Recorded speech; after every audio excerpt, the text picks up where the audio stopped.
All right, so we're going to move into our next module here. In this module, we just talked about basic site-to-site VPN solutions, and we talked about different VPN technologies and cryptographic concepts. Now we're going to focus on looking at the deployment of iOS-based VPNs, or IPsec VPNs, I should say, on a Cisco ASA and the Cisco Firepower Next Generation Firewall.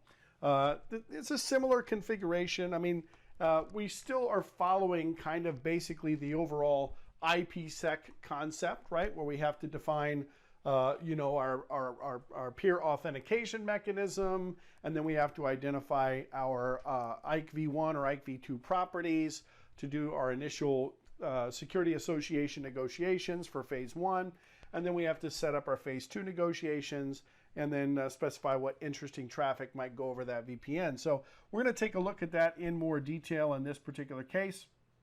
And we'll take a look at the configuration from the perspective of the command line, as well as the Firesite or Firepower Management Center, as well as the ASA Security Device Manager. All right. So we've already talked about the basic configuration elements for any kind of general VPN configuration. Now what we want to do is we want to take a look at what our options are for configuring these components as we go through these devices on the ASA and on the Cisco Firepower device. The ASA appliance does traditional cryptomap-based VPNs, meaning that we have a policy that we specify that ties all of the elements of the VPN configuration to a crypto map, and then we apply that crypto map to an interface, and then based on that, that VPN gets established on that particular interface. And we'll take a look at the details of that in the next section of this module. All right, so we have to create a policy that allows us to identify all of the individual configuration elements of the VPN, like our phase 1 properties, security association properties, phase 2 security association properties, and so on, peer authentication method and whatnot. And then we simply apply that to that crypto map configuration. We use crypto access control lists, or crypto ACLs, to identify the interesting traffic. Normally these VPNs are going to be terminated on our exterior interface or our outside interface, which also facilitates communication, our non-encrypted traffic communication to the internet. So we need to be able to identify what traffic is going to go over that VPN tunnel and what traffic is going to simply bypass the tunnel and get routed out to the internet. And we do that through the use of a crypto ACL, which gets applied to the crypto map. You also note here it says from Cisco ASA software version 9.7 and later, the ASA also supports VTIs, VTI-based VPNs. That's actually the module that we did previous to this, deploying iOS VTI-based point-to-point IPsec VPNs.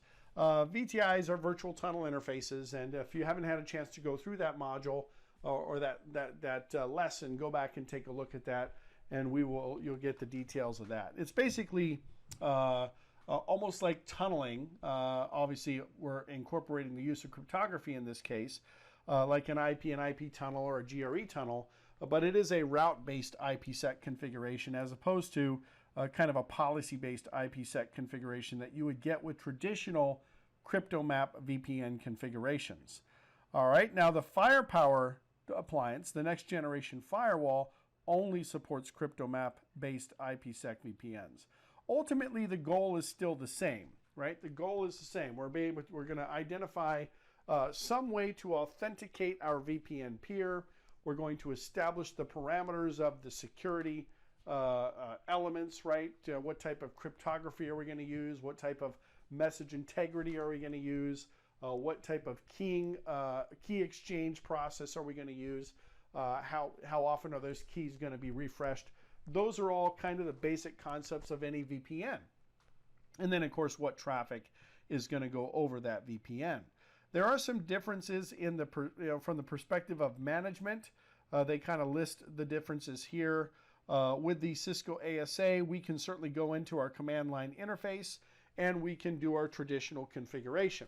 I don't usually use the CLI unless I'm simply tuning a VPN configuration because the wizards that are available in ASDM, the Adaptive Security Device Manager application, kind of just walk you through on that overall configuration. It makes it really easy to set up your VPNs using those wizards, and they have wizards for all types of VPN configurations. But we do often use the command line to do troubleshooting,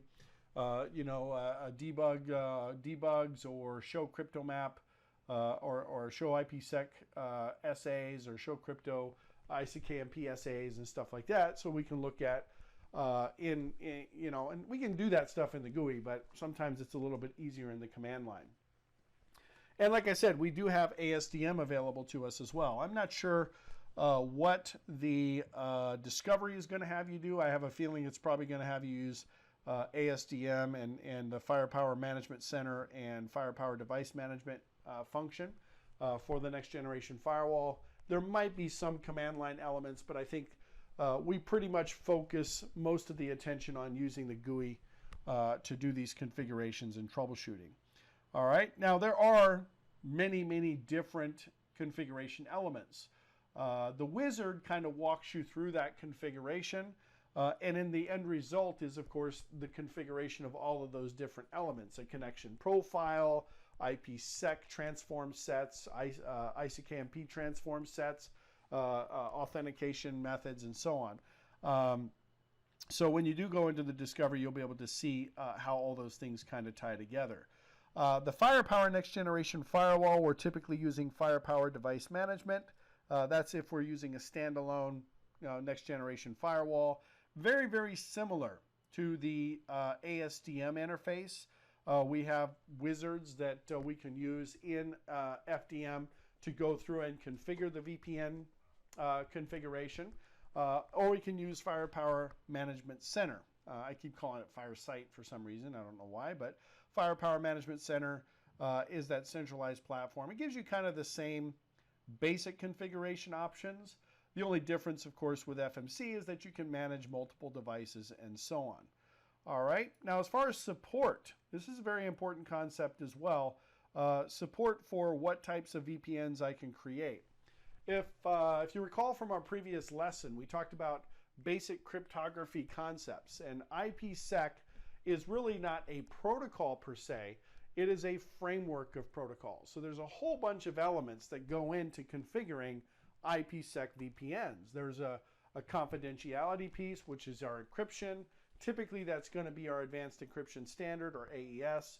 There is a message integrity piece, which could be some sort of message integrity algorithm like SHA, secure hashing algorithm, maybe some legacy protocols like MD5. We have a non-repudiation of origin type of thing, so an authentication component, which allows us to identify the peers that are participating in the VPN.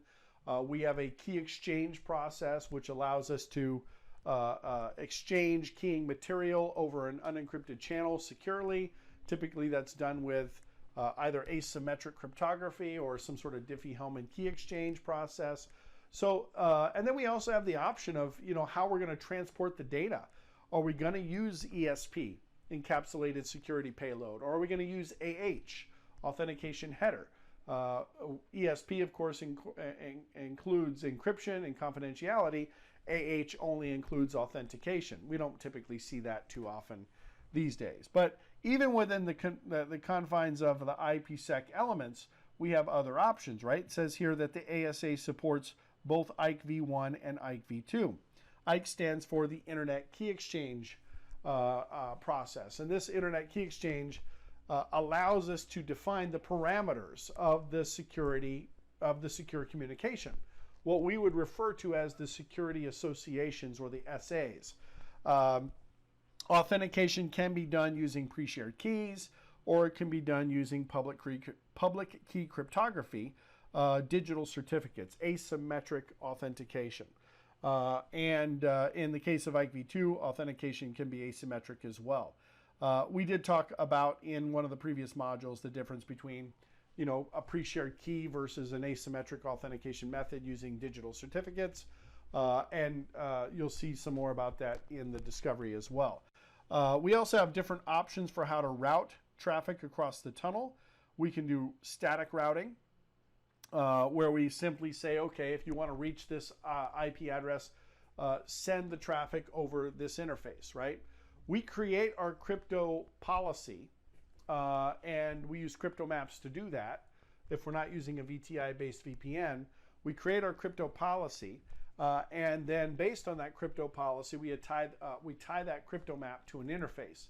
So as long as we're routing traffic to that interface, and the crypto ACL distinguishes between the non-encrypted traffic and the encrypted traffic successfully, then that traffic will be routed over the VPN.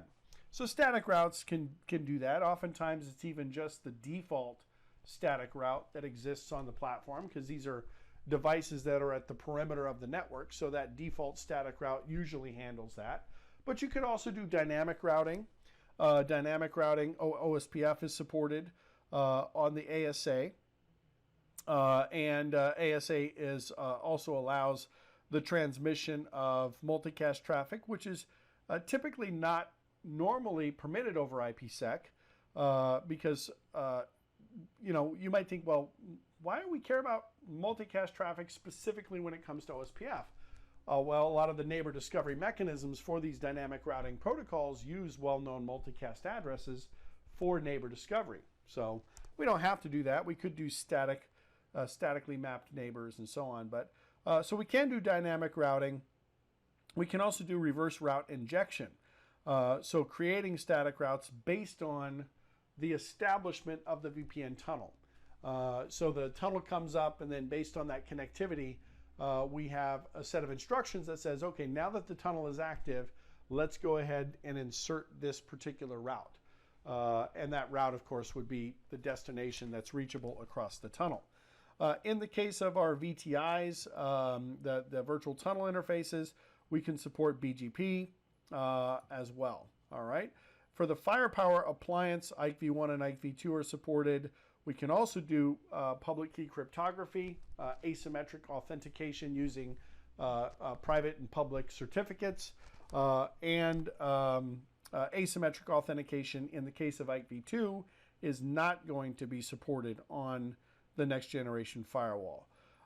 In the case of managing the configuration through FMC, the generation and the configuration of the pre-shared keys on devices can be automated as well. Again, you have to think that we are, if we're doing pre-shared key authentication, we have two endpoints that we're establishing this VPN over, or two, those two endpoints that we're connecting.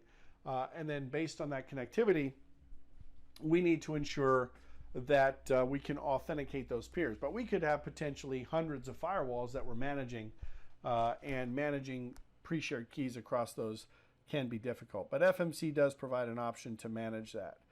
All right. They are basically firewall devices, ASA and the next generation firewall.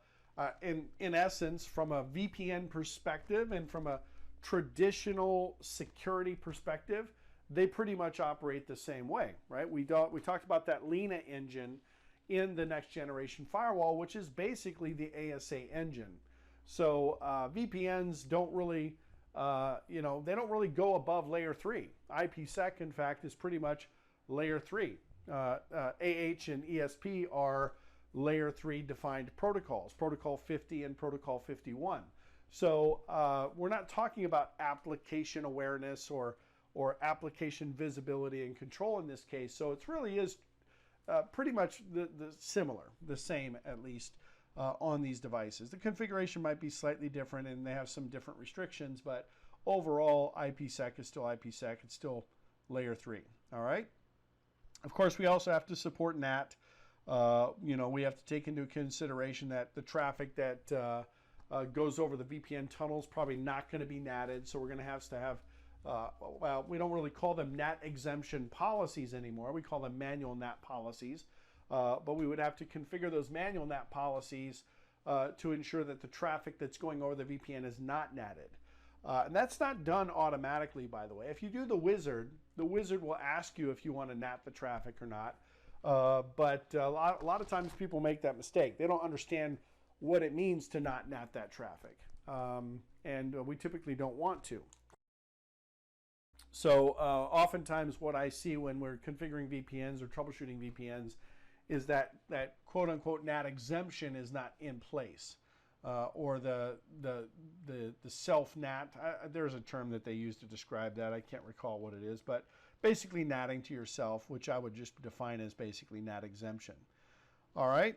So there are a couple of things to consider when you're setting up a VPN, of course. That's the last part of this section here. Make sure that the traffic is allowed by your access control policy. And generally that would be the case, right? The VPN traffic is going to be allowed. There's going to be access control rules that get created automatically when you run through the wizard that says, okay, we are going to go ahead and allow this traffic. In the case of the ASA, that's done by default. But if you override that behavior, right? We talked about overriding the default higher security to lower security type of configuration. You may have to explicitly allow that traffic to go through the firewall. Both of these platforms do provide ways of kind of verifying using a packet tracing tool, verifying the functionality of these services. And Packet Tracer or the Packet Tracer tool within the GUI will actually test reachability. It'll test the functionality of different functions, including VPNs. In the case of the next generation firewall, that VPN traffic is by default being processed by the access control policy, just like any other traffic that traverses the device. So that's a big difference. The ASA allows VPN traffic by default. The next generation firewall needs to be explicitly told to allow that VPN traffic. Again, if you run it through the wizard, you're setting up your VPN through the wizard, you will have an option to allow that to happen. All right. NAT configuration is something to take into account as well. And of course, reachability. You need to make sure that routing is working. Just because your access policies allow the VPN traffic and you've got your NAT to self policies, your no NAT policies in place, doesn't mean that reachability is guaranteed. You still have to ensure that you have reachability. All right. Which statement describes VPN behavior on a Cisco Firepower next generation firewall? VPN traffic by default is allowed by the ACP. That's the opposite. It is not allowed by the access control policy. VPN traffic is default exempted from NAT. That is also not true. You have to explicitly identify those NAT exemption policies. That's the same with the ASA, by the way. It is not defaulted. We don't automatically assume that we're not natting that VPN traffic. VPN traffic is by default denied by the ACP in the next generation firewall. That is true. That is the right answer. So that's a big difference between the ASA and the next generation firewall. IKE v2 IPsec is supported on both. We just can't do the dynamic certificates, the public key cryptography with IKE v2 on the next generation firewall. That's the only limitation in that case. All right, so let's take a look at how we configure this on the ASA, all the different configuration elements, and then we'll see what it looks like on the next generation firewall. So when it comes to configuring point-to-point VPNs, in both cases, we basically have similar things that we have to put together, right? And I did kind of mention a few of these things in our previous discussion, right? We need to enable IKE on the interface. It's not enabled by default. And this is just simply a matter of going into the VPN configuration and saying, okay, I'm going to go ahead and enable IKE v1 or IKE v2 on the interface. And that's typically going to be your outside interface. You need to create a connection profile. The connection profile in the ASA is what ties all of the other IPsec components together. Now, you could do this manually. You can go and set up an IKE policy. You can go and set up your IPsec transform set, your crypto ACL, your crypto map, and your tunnel group, and then tie it all together. Or you could use the wizard, and the wizard would automatically tie all those things together. But you can see the 5 elements of the connection profile that are listed here. The IKE policy, right? These are the security association parameters. What type of encryption am I going to use? What type of integrity am I going to use? Am I going to use some sort of pseudo-random function algorithm? We'll talk about that a little bit more later on. Am I going to use the Diffie-Hellman key exchange process? What group am I going to use? The group number for Diffie-Hellman is often based on the encryption level that you're using, right? Depending on how much key space you need to actually derive and exchange those keys. And we talked about the Diffie-Hellman process in our introductory section to VPNs, all right? So we define the IKE policy, the IPsec transform set. Now, IKE policies are pretty much the phase 1 policies. This is the process in which the VPN is being established. Authenticating the peer, establishing what the security parameters are for exchanging keying material, and so on. The IPsec transform set is phase 2. This is what happens when we actually get into the payload payload transport, right? Are we going to run tunnel mode? Are we going to run transport mode? Are we going to use AES? What's our rekeying schedule, our lifetime, and so on. We can define lifetime of keys based on the data, the amount of data that's being processed by the key, or the amount of time that passes.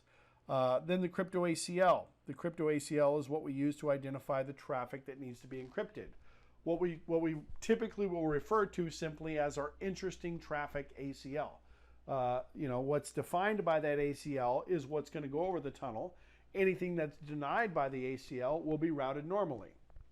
So it's a way for us to differentiate between what traffic goes over the VPN and what traffic doesn't get sent over the VPN. The crypto map kind of combines some of the elements together, not all of them, the IPsec transform set, the crypto ACL, and the peer that we're communicating with. And then that crypto map gets applied to the tunnel interface. The tunnel interface is where we're actually applying the VPN itself, okay? Once we've gone through that, now we need to set up our NAT exemption rules. NAT exemption used to be configured with something called NAT 0. In the newer versions of OS, we simply just NAT to ourselves, the source address, source service and source address, and destination service and destination address basically get put in as the same. The ASA bypasses the interface ACLs for VPN traffic. But again, if you've changed that behavior by applying other security rules or changing the default behavior of the firewall, you need to make sure that you have access control lists that not only allow the traffic that's being routed, right, the VPN traffic that's being routed, but also allow the ESP traffic or the AH traffic or the IKE traffic, protocol 50, protocol 51, or UDP port, whatever, to allow that VPN to even come up, right? Now that's normally allowed by default, so you don't see that configuration too often, but something to consider. And finally, we have to make sure that we have routing.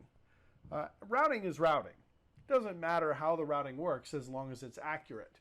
So it could be a static default route, gateway of last resort. It could be a static route to a specific network. It could be some sort of dynamic routing process. But ultimately, you do need to at least point the destination private network that you're routing to, the remote side network, to that VPN tunnel interface so that you can make sure that that traffic gets to its destination.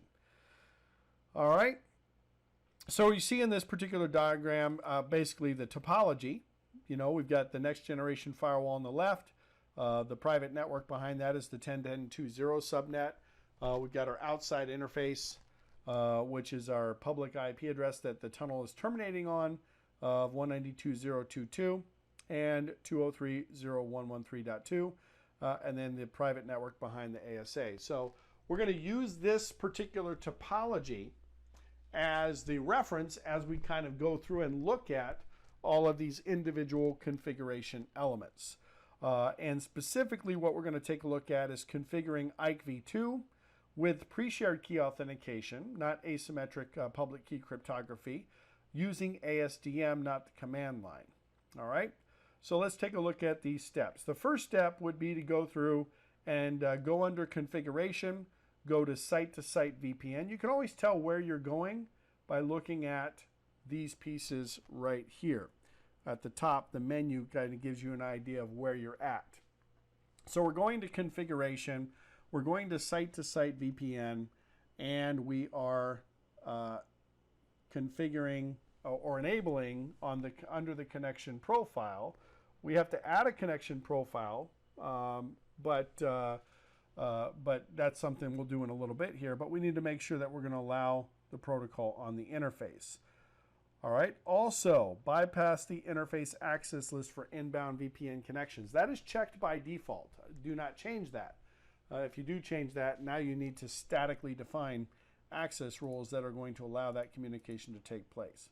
Now, keep in mind, what we're looking at here are kind of the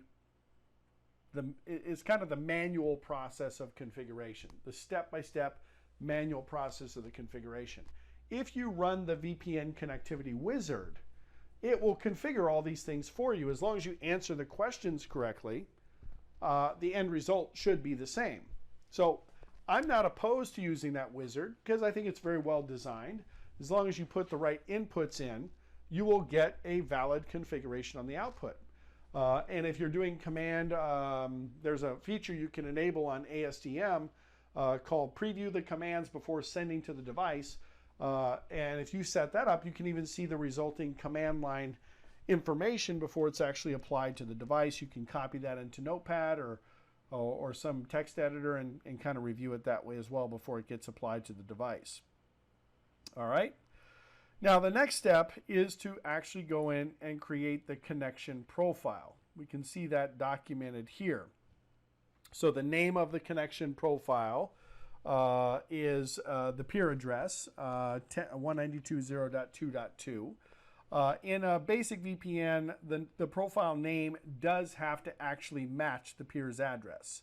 And there's no reason not to do it that way. Some people do like to put alpha text names in because that when they're looking at it, they may not recognize that address, but they might recognize that it's branch site A or whatever, but that will it won't work. You need to put the IP address in a basic VPN. There are some advanced VPN settings you can use to bypass that, but there's really no need to. We don't need to make it more complex than it has to be. That profile is applied to the interface. We can see actually in the details, we can't see it here, but if we were able to go to the details, we'd be able to see where that group policy is applied, but we can at least see the networks that are protected, right?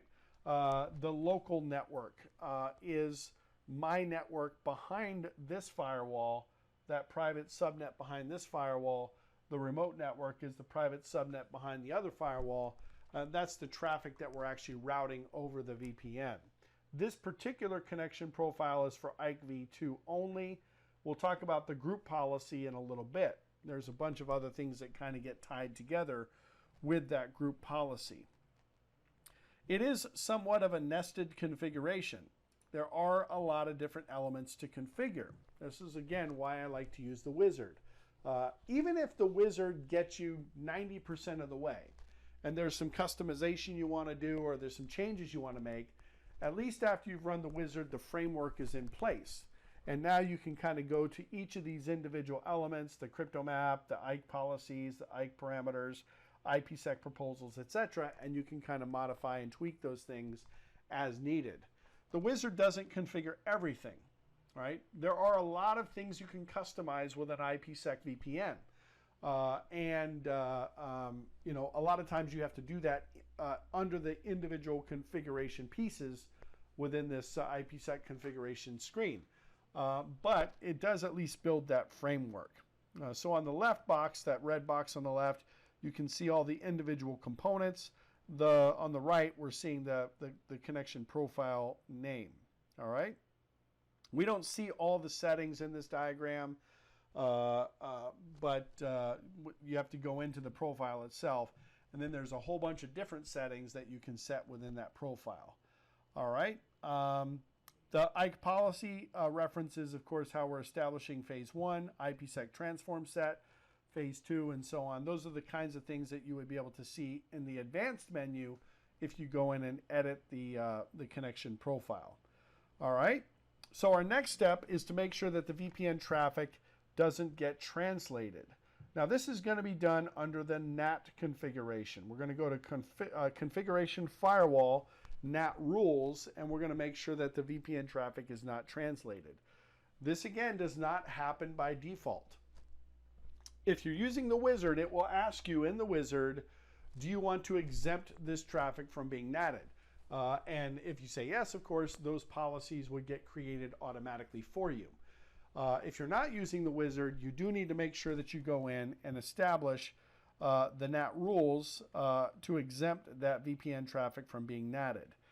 All right, so here's basically what it looks like. We go under configuration firewall, go to NAT rules, and then we create a NAT rule. This would be a manual NAT. Now you could add it before network object NAT, or you could add it after network object NAT. Remember, there's 3 sections. This is section 1, that's section 2, and section 3 doesn't have anything in it.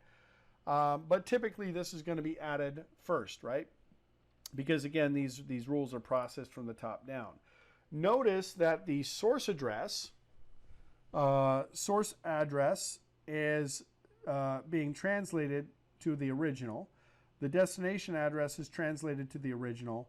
The service is being translated to the original. So basically what we're saying in this case is that we're just going to translate everything to itself, meaning that we're not really translating anything. And notice it's also done in both directions, inside to outside and outside to inside. Keep in mind that we're applying the policy to wherever the crypto map is applied, whatever interface the crypto map is applied to. Okay? And then the rest of the policies that are listed further down indicate what we're actually going to NAT. All right, the last step is to set up the routing. They didn't really go into it in as much detail as I'd hoped. There's the connection profile section is missing quite a bit as far as screenshots go, but hopefully you'll be able to see the details in the discovery when we go through the discovery. I mean, I know we will because we're going to do the entire configuration. So the last step is just to make sure that you have routes that are available. All right. Now, typically, like I said, usually this is a device at the perimeter of the network, which means it has a default route. Ooh, that's a little bit large there. Has a default route that goes to the internet already. Is that not changing? There we go. All right. So oftentimes that default route is sufficient. But if you have multiple interfaces, you have multiple ways of getting out to the public internet, you may be establishing the VPN over one connection and your internet traffic is passing over a different connection. So you may have to put in a static route or you could do some sort of dynamic routing as well. All right. All right. So that's pretty much it. Now, of course, on the opposite side, on the other side, we would configure essentially the same thing. Obviously pointing to a different peer. The crypto ACL is kind of going to be a mirror image, if you will, of the ACL that we created on one side. So the source and destination networks are going to be swapped. But the parameters of the VPN have to match. Now, there are many ways that we can troubleshoot and verify the functionality of the VPN. If you go into, I don't think we can actually see it here, rather than configuration, in ASDM there's a monitoring section. They don't have, it's all cut off here. I'm not seeing any of it, but there's a monitoring section and you can monitor VPN connectivity. All right, but there's also a lot of things that you can do with the command line. If for some reason the VPN's not being established, for me, the best bet is to ensure that the parameters match, right? So oftentimes you can actually cut and paste the parameters of the VPN configuration from one firewall to the other, making sure that you're using the same proposals, making sure you're using the same parameters. The other issue could be the authentication. How are we authenticating the peer? If we're using pre-shared key authentication, did we happen to use the same key on both sides? Is the interesting traffic ACL correct? It should be a mirror copy, right? One side of the VPN should have A to B. The other side of the VPN should have B to A, including the same subnet mask information. All right. Now, obviously, there are many other ways to troubleshoot the VPN. Show Crypto IPsec SA, Show Crypto IKV2 SA, SA is the Security Association, are very, very useful commands. And 99% of the time, you're going to be able to identify the issue with the VPN with those two commands. Now, there are some different states that get reported. We don't actually get into the details of those states in this class, but there are different states that get reported. And then based on that state output, we can identify why the VPN is failing. Certainly, you're going to want to go ahead and troubleshoot IKV2 SA first, because that's phase one of the VPN negotiation. Then you would want to troubleshoot IPsec second. IPsec cannot be established, the IPsec tunnel cannot be established if the IK or ICKMP parameters cannot be negotiated. All right, so they have a little flow chart here that kind of walks you through it. Traffic does not flow. I'm just going to start from the left to right. I don't know if there's a box that we're supposed to start at here, but traffic does not flow through the VPN tunnel. We can look at the real-time log viewer. Is VPN traffic allowed? Now, my suggestion in this case would be to do a couple of different things. First of all, I probably would not start with the GUI in this case. I would probably start with the command line, and I would look at the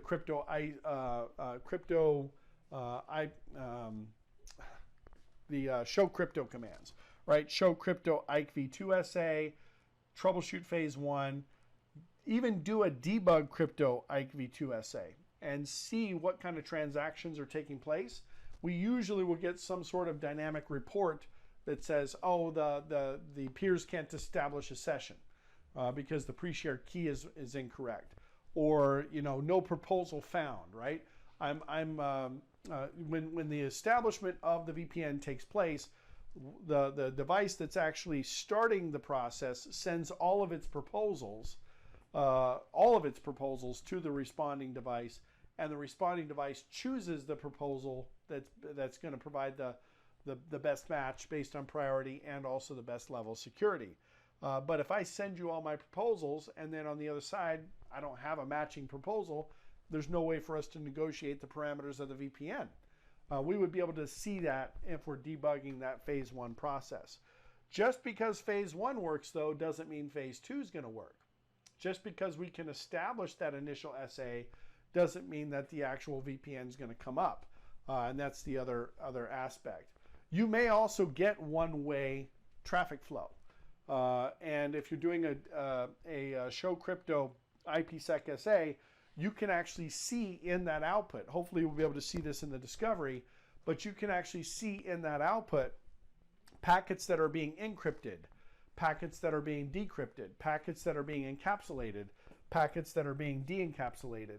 And sometimes you'll see only packets encrypted and only packets being encapsulated, but you won't see any packets being decrypted, and you won't see any packets being de-encapsulated.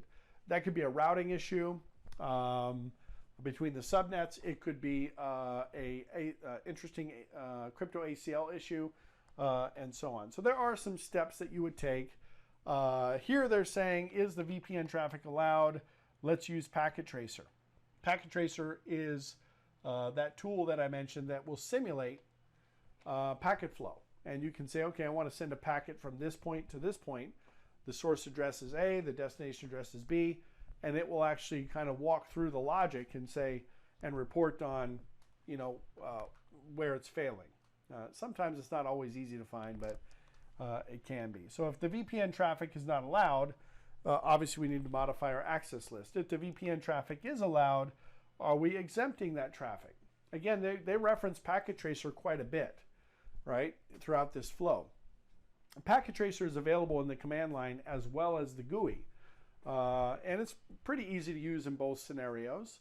But the whole concept of Packet Tracer is it doesn't actually generate data. It simulates the process and it verifies the configuration and the responses. So it's a kind of almost like an if-then logic type of thing. Okay, we've done this, now what's the response? Okay, we've done this, now what's the response?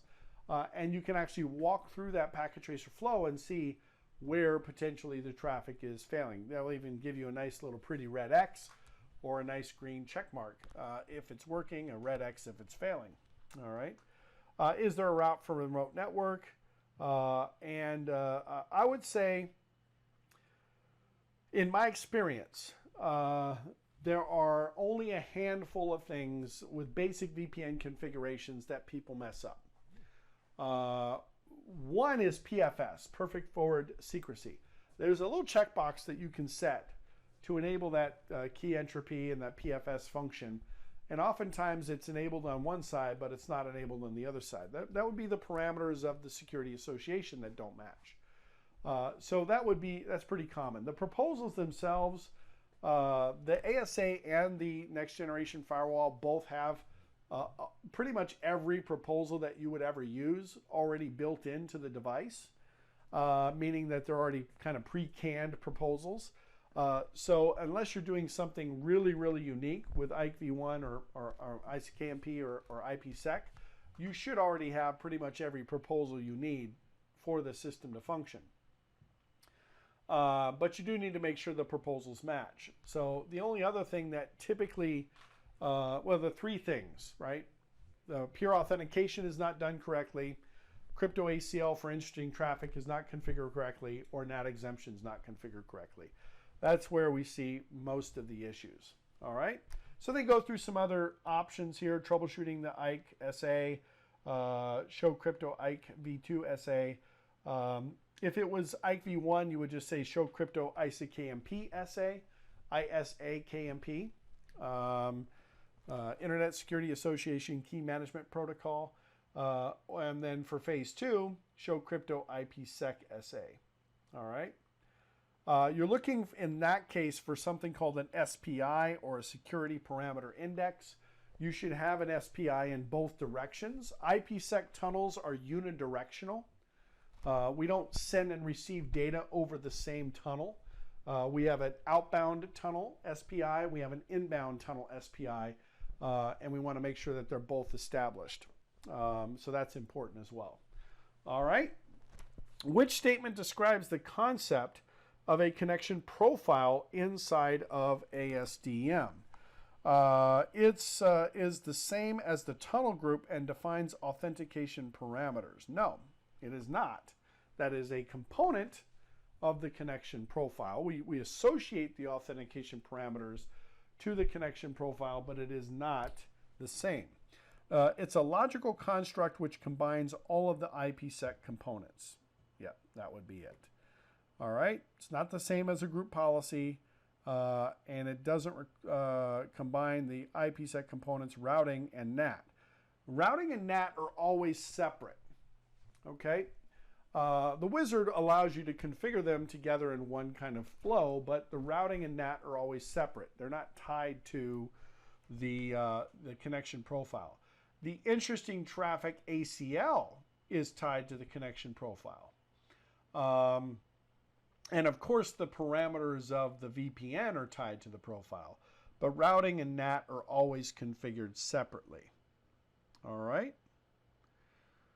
All right, now we've gone through the ASA, let's go ahead and take a look at the same thing in the next generation firewall. Now, when it comes to the next generation firewall, I mean, we're going to have basically the same elements, right? It is still IPsec. You know, we still have to define phase 1. We still have to define phase 2. We still have to define how we're authenticating the peers. We use basically the ASA engine for the VPN piece. We talked about that before. That mean we're talking about a layer 3 function. We use the layer 3 and 4 filtering, the access control policies for layer 3 and 4. We use the NAT, we use the routing, we use basically all of the same components. But the configuration objects get pushed to the next generation firewall based on the configuration that we've defined in Firepower Management Center, or on more traditionally, like we do with ASDM, through the FDN VPN configuration. So essentially it's the same as the ASA. There are some slight differences. We'll see that throughout this section here, but we're not going to kind of go into, well, we're going to go through the same configuration basically. All right, now we do have to create a topology. Already we have something that's a little bit different. The FMC uses this concept of a topology to configure the components. It's almost kind of like a connection profile, but in the case of FMC, it's referred to as a topology. All right, and we give it a name, we give it a type. In this case, it would be a VPN type. We specify if we're going to do IPv1 or IPv2. We choose the endpoints.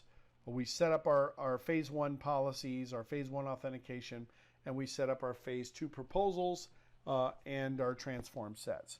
We still have to set up our NAT exemption. We do have to set up ACP rules.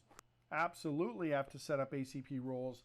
There isn't that checkbox that we saw with the ASA that allowed us to exempt the VPN traffic from the access control policy. So we do have to explicitly set up ACP configurations and then set up our routing. So it's basically this same diagram here. We're now on the left side. We were on the right side before. So we're now on the left side and we're setting up our next generation firewall in firepower using FMC.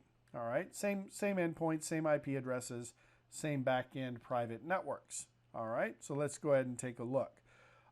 So the first thing that we have to do is we have to provide a name for the topology. And we can see that done here. The name of the topology that we configured is branch P2P VPN. We choose the topology type. This is a point-to-point VPN. You can see that the other options are full mesh or hub and spoke. And we choose the protocols that are allowed, IPv1 and IPv2. So it is different, right? It is definitely different than ASDM, where we're enabling IPv1 or IPv2 on an interface, and we're creating a connection profile, but we're not really specifying certainly what type of VPN profile it is. The next step then, of course, is to specify the tunnel endpoints. We would define these as objects, by the way, in FMC. So we're referencing HQFDD. The outside interface is acting as the terminating point for the VPN there. And the protected network behind that is inside network. These are already objects that were created in FMC to represent these destinations. And then node B is my branch ASA, that interface 203.0.113.2, and the branch network is the protected network. So it's actually a little bit cleaner, in my opinion, because it tends to make a little bit more sense, right? We're specifying, who's communicating in the VPN. Now we do see the other tabs there, the IKE tab, the IPsec tab, the advanced tab. And again, these would be the proposals, the transforms, the proposals that we're going to use for phase 1 and phase 2. Advanced would be other settings, and that would involve using things like PFS and the lifetime of the VPN and so on. But we don't normally have to modify those configurations. The defaults are pretty typically okay. All right.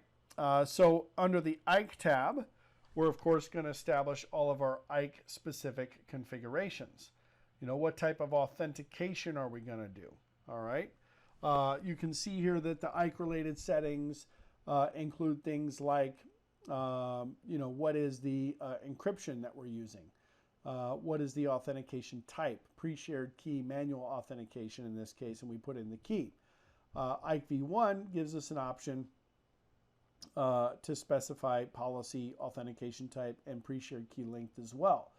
But you can see in this particular example, because we only enabled IPv2, the IPv1 piece is kind of grayed out. We don't have that option. All right. Asymmetric IPv2 authentication is not supported. All right. It is actually because the next generation firewall uses the ASA engine for VPN.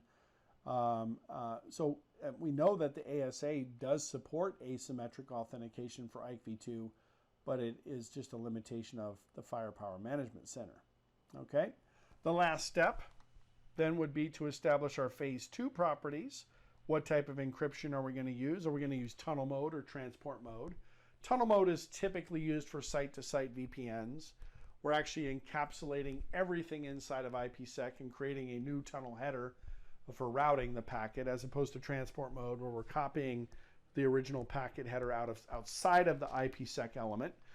We talked a little bit about that in our kind of general security module. All right. What is the proposal? We're going to use AES with GCM, Galloy counter mode.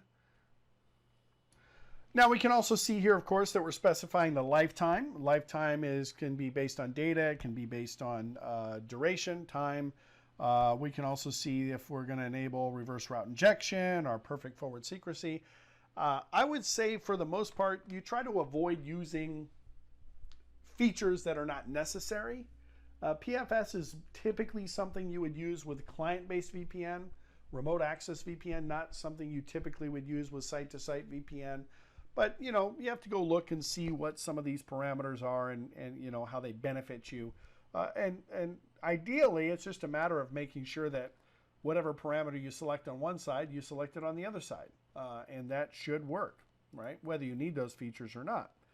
All right, we also need to go in, of course, create our NAT exemptions. This is the same diagram that says, hey, let's go ahead and translate the traffic that's going to the internet, but let's not translate the traffic. And we would do that under our NAT policies, our NAT rules.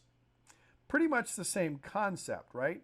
Original packet, translated packet, inside to inside, branch to branch, service to service. So it's essentially our NAT exemption. This particular NAT rule is applied in both directions. This is our auto NAT rule, that our object NAT, that, you know, for the traffic going out to the internet. So it does look a little bit different here as well. I think it looks better. The little arrows kind of indicate where the NAT rule applies. And then, of course, with the next generation firewall, you absolutely have to allow that VPN traffic. All right, you have to allow that VPN traffic. The ACP, the default ACP, does not allow that traffic, even though it's tied to that VPN tunnel. All right, and then the last step would be to go ahead and make sure you have the appropriate routing. And the routing is no different here than it is on the ASA. You could have a default route. That default route would match the VPN. For troubleshooting, we're basically using the exact same steps. It's still IPsec VPN. We still have the show crypto, you know, show route, show crypto ISAKMP, or show crypto IKv2, or show crypto IPsec. We can still do the show xlate to look at the translations. There is a packet tracer tool in the next generation firewall as well, so we can use that. So this flowchart is identical to the one we saw with the ASA. Which makes it a little bit easier. Okay. All right. Which three options are available? Topology types when you're configuring an IPsec VPN using FMC. We have point-to-point. There is no such thing as site-to-site. We have hub and spoke, and we have full mesh.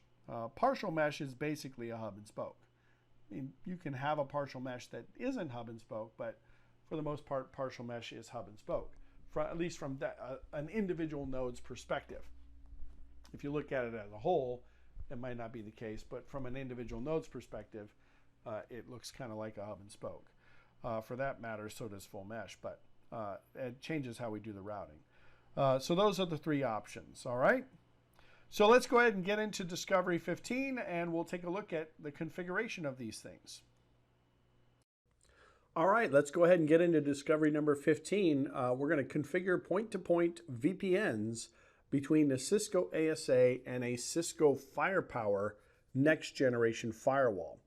So in this case, we're basically working as a security engineer, and we need to complete 4 different tasks. We need to verify reachability between the Cisco next generation firewall and the ASA device. That would, of course, be the first thing that you'd want to check before you started configuring any kind of point-to-point VPN.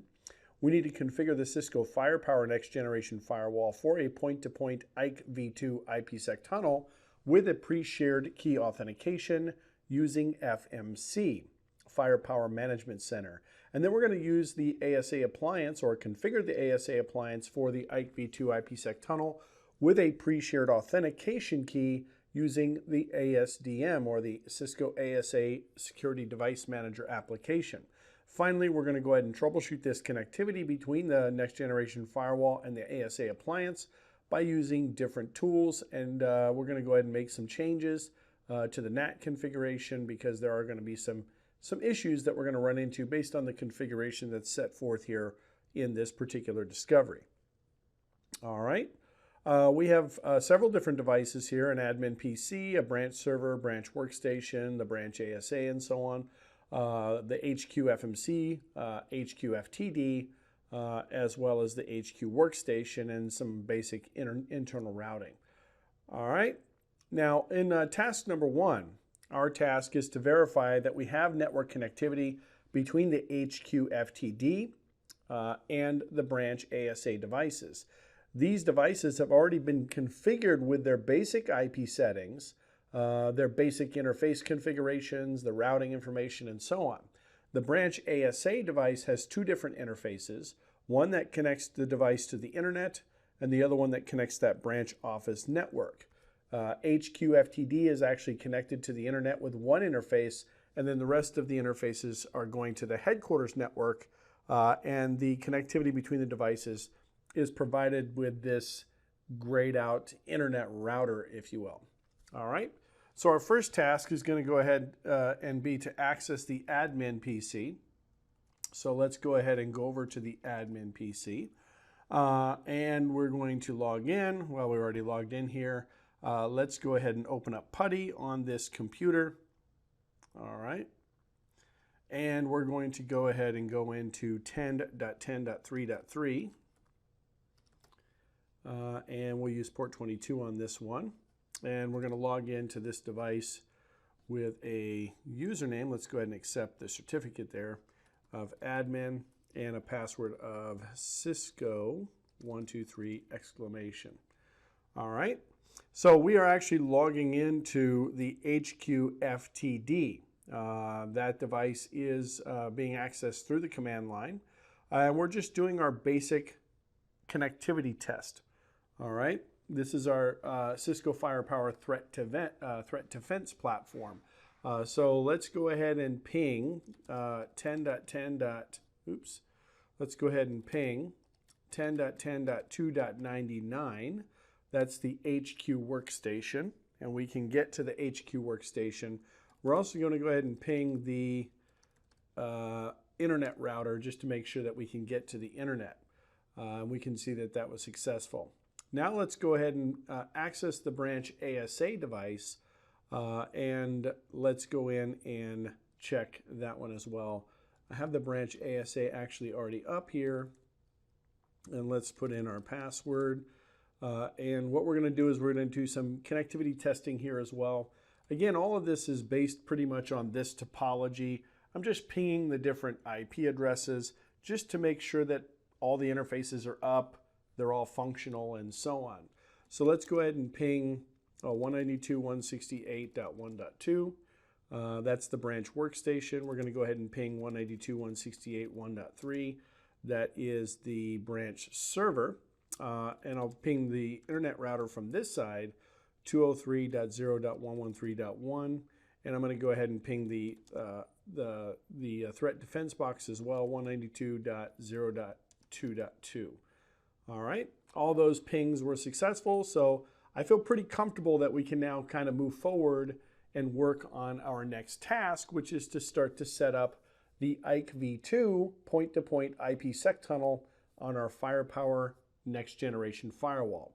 So we're going to actually configure the HQ FTD device for the point-to-point IKE v2 IPsec tunnel. We're going to use pre-shared authentication. That HQ FTD device is being managed by the Firepower Management Center device, which is our HQ FMC device. So let's go ahead and go into 3.60. That's our HQ FMC platform.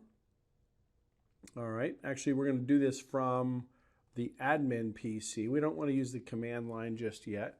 We're just going to go ahead and open up a browser, and we're going to go into this device. So let's go ahead and go into a browser.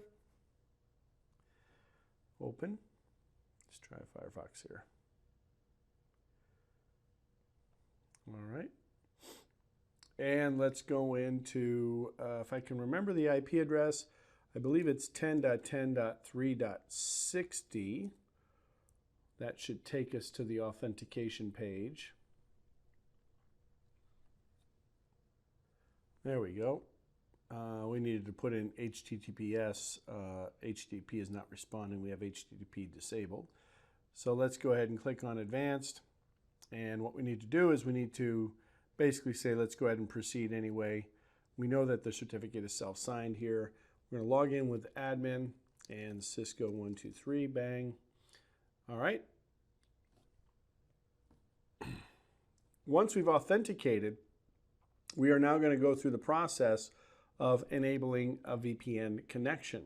So inside this Firepower Management Center, we're going to go over to devices, sorry about that. There we go. We're going to go over to VPN, and we're going to create a site-to-site VPN. All right, much like we have the ability of configuring kind of like through a wizard and ASDM, we have the similar capabilities with FMC to add VPNs and so on. So we're going to go ahead and click Add a VPN. All right. And we're going to add a VPN based on the Firepower Threat Defense. All right. So it says here we have no VPN topologies for Firepower device or the Firepower Threat Defense device. We're going to go ahead and add a VPN for the threat defense, because that's the device we're using in this particular case. All right. Basically, all it's going to now ask us for is what are the parameters of this VPN connection. Let's make the topology name P2P. Let's go here, P2P, P2P underscore branch. It is going to be a point-to-point VPN. We're only going to allow IKE v2. All right. And then let's go ahead and go under, let's scroll down here and save that. All right. And we're going to go under endpoints, and we need to add an endpoint. All right. So you can see here it says no endpoint has been configured for this topology. Remember, we have to define the endpoints that the VPN tunnel is going to connect to, where it's coming from, where it's going to, and then we also have to specify the protected networks that are going to go back and forth between this FTD device and the Cisco ASA. All right. So we're going to go ahead and click the plus sign here under endpoints, and we're going to add a new endpoint. All right. The device name is going to be our HQ-FTD, so that's our local device. The interface that we're going to be using is going to be the outside interface. We should be able to populate that based on the drop down here. I guess not. Some reason my mouse is not working very well, but we'll be using the outside interface. The IP address, let's try that again, outside. There we go.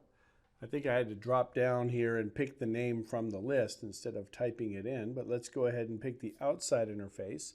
That's going to automatically populate the address of 192.0.2.2. All right. Under the protected networks part of the screen, we need to now specify the network that's going to be protected. This is going to be the local subnet that we are going to be using to route traffic, or at least to be able to route between the across the VPN, across the point-to-point VPN. We want our inside network, which is our 2.0 subnet, to be added as our local subnet. All right. And so that would conclude the configuration of the local side of our point-to-point connection. All right. So now we need to add node B. Because this is a point-to-point connection, it only gives us the option to add node A and node B. In this case, we're going to go ahead and select our extranet. Oops, now we're going to select our extranet. There we go. And we're going to give this a device name of branch. Let's just call it what it's called in the platform, branch ASA. And the IP address is 203.0.113.2. And then under the protected networks, we want to make sure that we specify the network at that side. All right. So we're going to add the protected network. The object doesn't actually exist yet in this particular case, because remember, we're creating this object locally on this device. So we're actually going to click the plus sign, and we're going to be able to create the new object. So branch underscore network. This works pretty much like it does in the ASDM and the ASA. You know, we just kind of create objects on the fly. This is the branch LAN, and it's going to be a network in this case. And let me see, it's 192.168.1.0/24. And we'll go ahead and click Save. So now we should see that branch network listed in the object list. And I should be able to select that branch network and add that as my interesting traffic. All right, so we'll go ahead and save that. So we've already set up basically kind of the basic settings of the VPN. There's some tuning that we're going to have to do. And of course, if you recall from our lecture portion, we also have to create some ACPs. We also have to work with the NAT issues, or at least the NAT exemption, and so on. All right. So inside the FMC, the Cisco FMC, every VPN topology can include an extranet device. And this extranet device is actually used for a VPN device that is actually not managed by FMC. So it can be supported by FMC, but it is a device in your organization. Well, actually in this case, it would be a device that's actually not in your organization, or a device that your organization would be responsible for, or a device that's actually not supported by FMC at all, like an ASA device, for example. So in other words, we can pretty much create a VPN to just about anything. As long as we have corresponding protocols and we have the appropriate settings, we should be able to establish an IPsec VPN. All right, so we've got our outside network, 192.0.2.2. Inside network is the protected on the local side. The branch ASA is 203.0.113.2. And the branch network is the protected network on the other side. So now let's go ahead and set up our IKE properties. Why do we still have an exclamation point there? Ensure the protected networks are allowed by access control policy. Yeah, we definitely need to do that. All right. So let's go ahead and go into our IKE. And in this case, we're going to go ahead and establish that we only have, well, we can see here we only have settings for IKE v2, and that's again because IKE v1 is disabled. And we're going to go ahead and click the green icon here. Right. We're going to select AES. And we're going to click the green plus here. And what we can do here is we can create our own IKE v2 policy. We could use one of the canned policies. And again, as long as the settings match on both sides of the VPN, that's all that really matters in this case. But we're going to go ahead and create our own AES Galloy counter mode -SHA 384. We're going to give this a priority of 1. In the case of priority, the lower the priority, the more preferred the parameters of the VPN, of the IKE v1 VPN. Let's go ahead and set up a no algorithm for now. This is something we may change a little bit later on. That's our integrity algorithm. Our encryption algorithm we're going to go ahead and set up as AES GCM. So let's select that. We'll just do the 128-bit. And the PRF algorithm is going to be SHA 384. Now keep in mind, PRF is the process of pseudo-random functions, right? It's actually used as the algorithm to derive the keying material and the hashing operations that are required for the IKE v2 tunnel encryption. And we would, of course, set this up to be the same on both sides. So we're going to go ahead and select a PRF algorithm of SHA 384. And we're not necessarily arbitrarily picking these numbers. There are reasons why these numbers have to exist. For example, the Diffie-Hellman group size is going to be primarily based on the type of encryption that you're running on the platform, right? So again, our integrity algorithm is none. Our encryption algorithm is AES GCM. That would be the 128-bit variant. The PRF algorithm is SHA 384, and the Diffie-Hellman group is 20. All right, Now, if you recall, we talked about this a little bit in our cryptography section. AES GCM is a mode of operation of AES, and it provides authenticity, which does provide a level of integrity and confidentiality. And that's why in this case, we chose an encryption algorithm for the integrity set to nothing, because it's kind of built into the protocol. All right, so we don't necessarily need a separate integrity protocol in this particular case. So now let's go ahead and save that. And what we're going to do next is we're going to go ahead and select this option that we created, AES GCM 384. We are going to do a pre-shared key, and we need to go ahead and say pre-shared key manual, because we're going to go ahead and put in our own pre-shared key. It's going to be the same password that we use for everything here. Cisco 123 exclamation. All right. And even though IPv2 does use asymmetric authentication, even though IPv2 is being used, we actually do not have an option to do asymmetric authentication. We talked about that in the lecture as well. At least it cannot be configured under the FMC user interface. The alternative to using pre-shared manual keys is to use that pre-shared automatic key. In that particular case, we only have to specify how large the key is going to be, and then FMC randomly creates and configures the pre-shared key on all of the managed devices that get added to the topology. That's very useful if you have a very large VPN deployment, and you also have a lot of devices that are being managed by FMC, but it can't be used in this example because the ASA in this particular case is not managed by the Cisco FMC, and a pre-shared key cannot be pushed to that ASA for that reason. All right, we'll go ahead and save those settings. All right, we still have to change some more settings in here, so let's go ahead and go into edit again.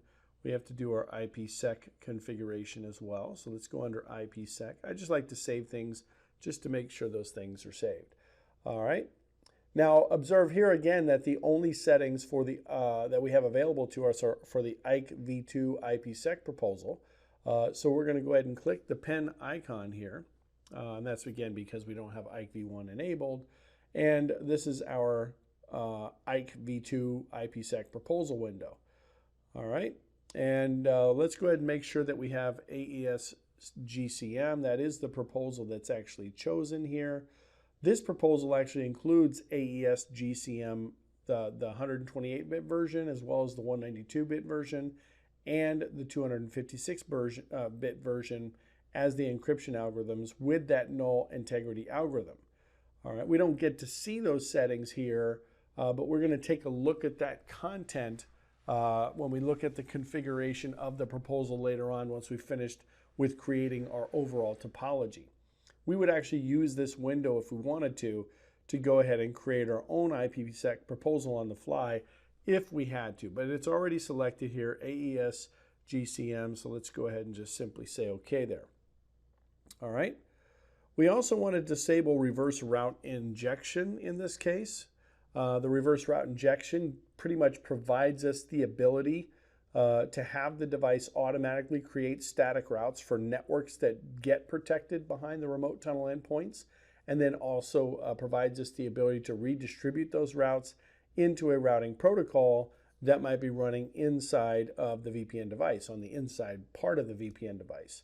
So reverse route injection is actually not needed in this configuration because the HQFTD device is configured with the default route that points to the internet router. And that's generally going to be the case in a lot of different cases. The default route is what's going to point to the internet, and in turn we'll be able to use that default route for a routing. All right, let's go ahead and go under the Advanced tab now.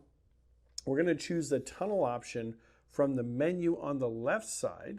So we'll go into tunnel option, and we have a couple of options here, a couple of things that we can set here. Make note here, the bypass access control policy for decrypted traffic checkbox, it's actually unchecked. All right, we can see that this option by default is disabled. That means that the Cisco Firepower Next Generation Firewall treats that decrypted VPN traffic just like any other type of traffic. So that means that we would have to explicitly allow decrypted VPN traffic inside our ACPs. We're not going to make any changes right here, but there are some changes that we're going to make a little bit later on dealing with this. So let's go ahead and save the configuration. All right. And that's pretty much it, at least for this side of the configuration. The Cisco FMC uses the concept of objects, just like the ASA does with ASDM. And we use these objects to configure components that are reusable throughout the entire FMC user interface. Again, just like ASDM and the ASA. All right. The same applies to our policies, namely our IKE policies and our IPsec proposal objects. If we're actually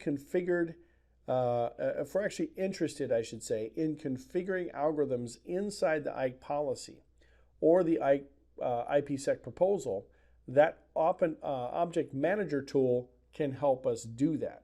So we can actually go under objects. If I scroll back up here, show you this real quick, we can go under objects. We see object management, and if I scroll down here, I can go down to VPN, all right, and I can go to my IKE v2 proposal, all right, and I can start configuring different proposals here as well. We can select the type of object that we're looking for, we can select the object name, we can click the magnifying glass icon to view that object configuration and so on. So using this screen, we can see the content of essentially the pre-configured IPsec proposals. So if I hit the little magnifying glass here, I can see the hashing process and the encryption, well, the hashing proposal and the encryption proposal that are part of this overall IKE v2 IPsec proposal. We can also use Object Manager to prepare our VPN objects in advance before we actually go in and create our VPN topology, if we wanted to. It's very much like the ASA, right? If you know that you're going to be creating some locally encrypted subnets and remotely encrypted subnets, and you're going to be setting up an IPsec VPN, go ahead and create those objects, and then you can just simply reference those objects. Later on, if you need to make a change, you simply change the object, and any place that object is referenced will automatically change once you've modified the object. All right. So now, because we did not check that box that says go ahead and allow the VPN traffic to bypass the firewall or the access control policy, in our next few steps, we're going to configure the ACP to allow IP traffic from the inside network to the branch network and back, and back, right, and vice versa.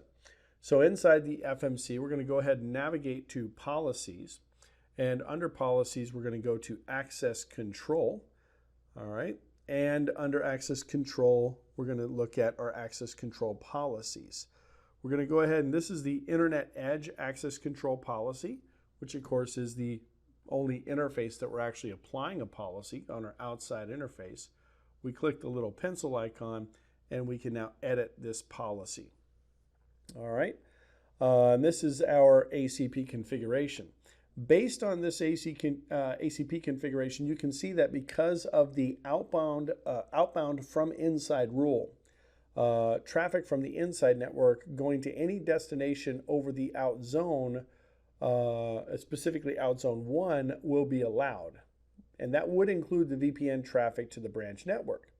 All right, we see the allow there. And let's see.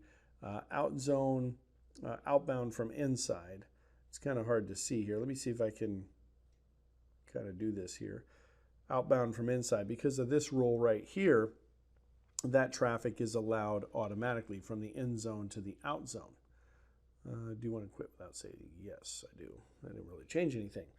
All right, but the traffic in the opposite direction, which is initiated from the branch network, is going to be blocked because of the default action of the ACP, which is to block all traffic. We can actually see that down here. It says block all traffic. So that's not, I mean, that's okay. There's nothing wrong with that policy, but we know it's now going to block the traffic that's coming in. All right. So that's effectively going to also block the VPN traffic in the opposite direction. So in our next few steps, we're going to go ahead and set up an ACP rule that allows VPN traffic in both directions, even though VPN traffic from the inside going to the branch is already allowed because of the existing rule. It is kind of best practice to explicitly define and allow that VPN traffic in both directions. So if you're troubleshooting, you're testing, you can see policies that are directly related to the traffic that you're trying to control. So the first step is we're going to go ahead and create a rule to allow the traffic from the HQ inside the network to the branch network. So let's go ahead and click Add a Rule. All right. We're going to click Add a Rule. We're going to call this rule VPN inside to branch, VPN-inside-to-branch. All right. And we're going to say the action is allow. The source zone is going to be the in zone, add to the source. All right, and the destination zone is going to be the out zone, add to the destination. The source network, we need to go in and specify that. The source network is going to be, inside network, which is 10.10.2 right here, add to source network. And the destination network is going to be the branch network, 192.168.1.0, which is branch network. Add that to our destination network. So honestly, I think this is kind of a little bit easier in the end than what we see with the ASA. I think it's a little bit more intuitive, if you will, assuming that you have the infrastructure or the structure in place with all of your objects and you've named those objects accordingly and they're easy to understand. One more thing we want to do is we want to go ahead and generate logging messages for this. So we're going to go ahead and go to logging and we're just going to check the box that says log at end of connection. So we can see when that VPN tunnel goes down. We could log at the beginning of the connection as well. There we go. We could log to an external server. We can send an SNMP trap. But in this case, we're going to go ahead and just log at the end of the connection to Event Viewer. So let's go ahead and hit Add. All right, now we've got that rule in place. So we're going to add another rule, and obviously in this case, it's going to be a rule going in the other direction. So we're going to go ahead and call this rule VPN branch to inside.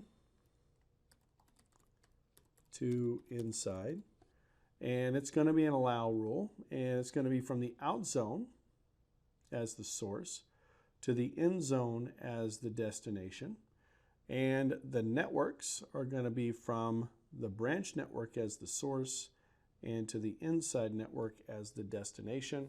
And again, we're going to go under logging and we're going to go ahead and log at the end of the connection. All right, come on, there we go. All right, we're using this lab over a VPN connection, so it might be, it's kind of ironic actually. It might be a little bit slow. All right, so that's it for the ACP rules. Let's go ahead and add, and we should see the ACP rules listed here. In fact, we see them right here. This is our branch to inside, VPN branch to inside, and our VPN inside to branch, in zone, out zone, in zone, and we see the networks, the protected networks, inside to branch and branch to inside. All right. I mean, cursory. We could expand those. We could hover over those descriptions and see what they represent, but we're going to go ahead and assume that our objects are set up correctly. All right. ACP rules that we configured in place automatically placed at the bottom, right? We actually don't quite see that here. VPN inside to branch was kind of placed as the third rule, and VPN branch to inside was placed at the bottom.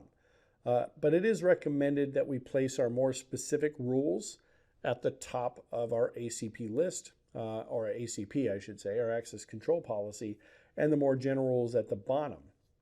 So we can change the order if I wanted to. All I simply do is drag this rule up, and it will move it to the top, and then I can highlight and drag this rule up, and it will move it just below that rule. Okay, so again, a little bit easier. In the ASA, you'd have to highlight it and click the little up arrow until it went to the position that it was going to be in. Of course, you could do all this in command line as well. All right, So now we have our VPN rules at the top, our more specific rules. So now we're going to go ahead and save our ACP. Click Save. There we go. Now, remember, we are configuring this in FMC. So we haven't pushed this configuration out to the HQ FTD device. We need to deploy the changes to the FTD device. So we're going to go ahead and click Deploy in this top menu here. We're going to select the device that we're going to deploy it to. And then we should have an option to say, go ahead and deploy. And it will send the policy to that device. Notice that now the save is grayed out and pre-deployment configuration is being sent out. We no longer have the deploy option available to us. If I go up, I might still see it at the top, but it's deploying the configuration to the device. All right, it does take about a minute to complete, so we'll just kind of let that run. So we're going to go back to our desktop here on the admin PC, and now we're going to go into 10.10.3.3. I think I might already have it open, actually. Let me see here. Yeah, let's just do a new one here. Let's go to the taskbar. I think I actually already have it open here. All right. Yeah, this is this 10.10.3.3? It is 10.10.3.3. Okay. So we're just going to go in here now and we're going to verify that the configuration was deployed. So I do a show run, show, and there we go. Show running dash config. Let's do crypto IKE v2. All right. And we can see, sure enough, we have our policy number 1, AES GCM, integrity is null, group is 20, PRF is SHA-384, lifetime is 86,400 seconds, and it is enabled on the outside, IKE v2. All right. Everything that we expected to see. We can also do a show run and take a look at the IPsec configuration as well. And we'll do just crypto IPsec. And sure enough, we can see our encryption algorithm is AES GCM 256, but it also accepts AES GCM 182 and 128, and the integrity algorithm is set to null. All right, let's take a look at our crypto map. Show running dash config crypto map, and we can see that we have a sequence number. That sequence number is there for us to be able to accommodate multiple peers if I wanted to establish multiple crypto maps. We're matching the crypto ACL, which defines our interesting traffic. We set the VPN peer, pointing to the IP address of the branch ASA, 2030.113.2. We also set our IPsec proposal, and then we applied it to the interface. If you've done VPN configurations in the past with the traditional ASA or even a firewall, a router, iOS-based firewall, the configuration is going to look essentially the same. All right. Let's check one more thing. Show run tunnel group. Oops, not show unified logging. Forgot my R. Running tunnel group. And we can see here the name of the tunnel group is set to the IP address of the peer, which is what it should be. The type of tunnel is an IPsec L2L. That means that the tunnel group is used for IPsec site-to-site connectivity. L2L stands for LAN to LAN. The local and remote authentication is using a pre-shared key. We see asymmetric authentication configured with IKE v2. So it should be, in theory, possible. It just doesn't have to be, it just doesn't happen to be supported in the FMC GUI presently. We see the remote and local pre-shared keys. We don't see them necessarily as the same key. We should be able to do more running dash config. Let me see more. Let me see. I think I should be able to do it in the system. Running dash config.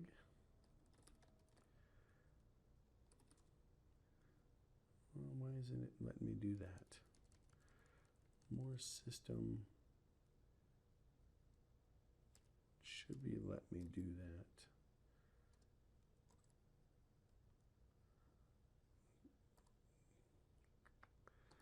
I know there is a way.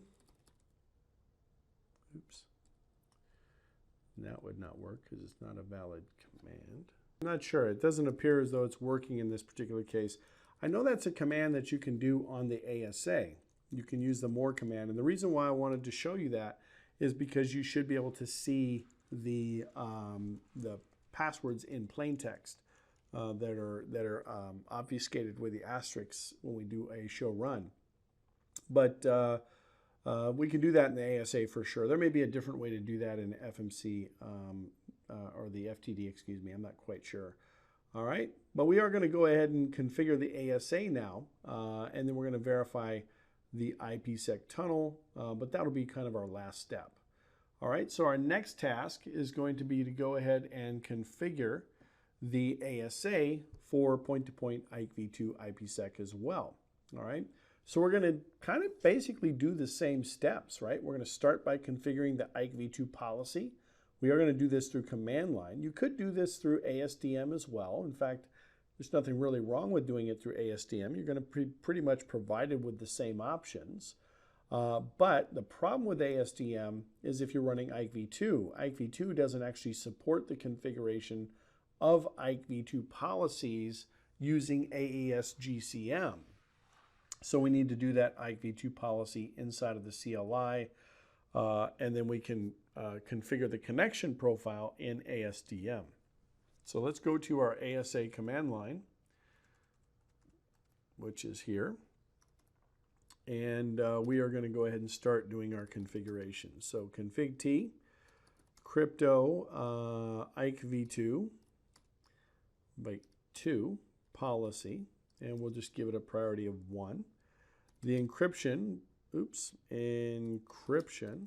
See, we have all these options, right? But if I just say AES GCM, it's going to allow all of those variants as well. The 128-bit variant, the 192-bit variant, the 256-bit variant. The integrity is going to be set to null. The group for Diffie-Hellman group is going to be set to 20. And PRF is going to be SHA-384. All right. So in essence, what we're doing here is we're basically just kind of mirroring, copying the configuration from the FTD onto the ASA. And as long as we do that, there shouldn't be any issue establishing the VPN, at least just from a parameter standpoint, right? There's still some ACP things and some NAT things that we have to concern ourselves with. We need to make sure that the interesting traffic ACLs are set up correctly. But for the most part, if you do the same thing on both devices, you really shouldn't have any problem establishing the VPN. Now remember again that AES GCM provides the algorithm, the AES algorithm, but it also provides for confidentiality and integrity through authenticity. So again, we don't need a separate integrity algorithm. All right, now we're going to go ahead and access our branch workstation. I'm assuming we could do this from the HQ machine as well, but let's go ahead and click on our ASDM. We're going to launch ASDM and log into the firewall through ASDM. Open. All right, admin's going to be our username, and we're going to use the same password to get in. Let's see. Do we have a different password? No, it should be the same password. Must not have typed it correctly. Unable to launch ASDM from 1.1. That's interesting. Why is it saying that? I think it was a certificate issue. I went ahead and relaunched it and I saved the certificate this time. So let's try that now. Oops, Cisco 123. Yeah, there we go. So it was just a certificate issue. We have a self-signed certificate on the ASA and I had to accept that certificate in order to continue. All right. So we're going to go over to our ASDM configuration and we're going to go up to configuration And we're going to go under VPNs, and specifically we're going to look at site-to-site VPNs. And if we go to connection profiles, we can see that we don't have a connection profile. IKE v2 is not enabled on the interface, so we're basically kind of doing our entire configuration from scratch. But notice here in this particular case that bypassing the interface access list for VPN sessions is enabled by default in this particular case. So we don't have to make any changes to the interface ACLs in the case of the ASA to actually permit that VPN traffic. So we're going to go ahead and add a new connection profile. And pretty much everything that we're going to do on the ASA from this point is going to be from ASDM. All right. Let's go ahead and give that connection profile a name. Well, we'll just specify the peer address. The peer address is going to be the FTD device, which is 192.0.2.2. All right. Again, it's not letting me click here. Why is that? Come on, you can do it. All right, so we're going to put in the address of 192. 192. Ay, ay, ay. Frustrating. 192. Now let's try this again. Add 192. Why isn't it letting me type? Guess I have to kind of double click there. 192.0.2.2, a little frustrating. All right, so the connection name is going to have the IP address name. We're going to go ahead and establish this on the outside. The local network is going to be 192.168.1.0/24, and the remote network is going to be 10.10.2.0/24.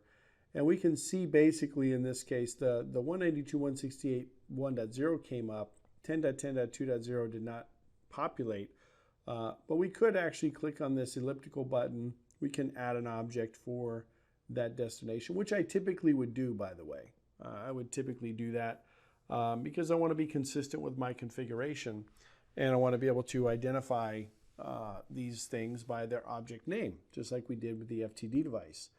All right, so we're going to go ahead and enable IKE v2, but we're not going to enable IKE v1.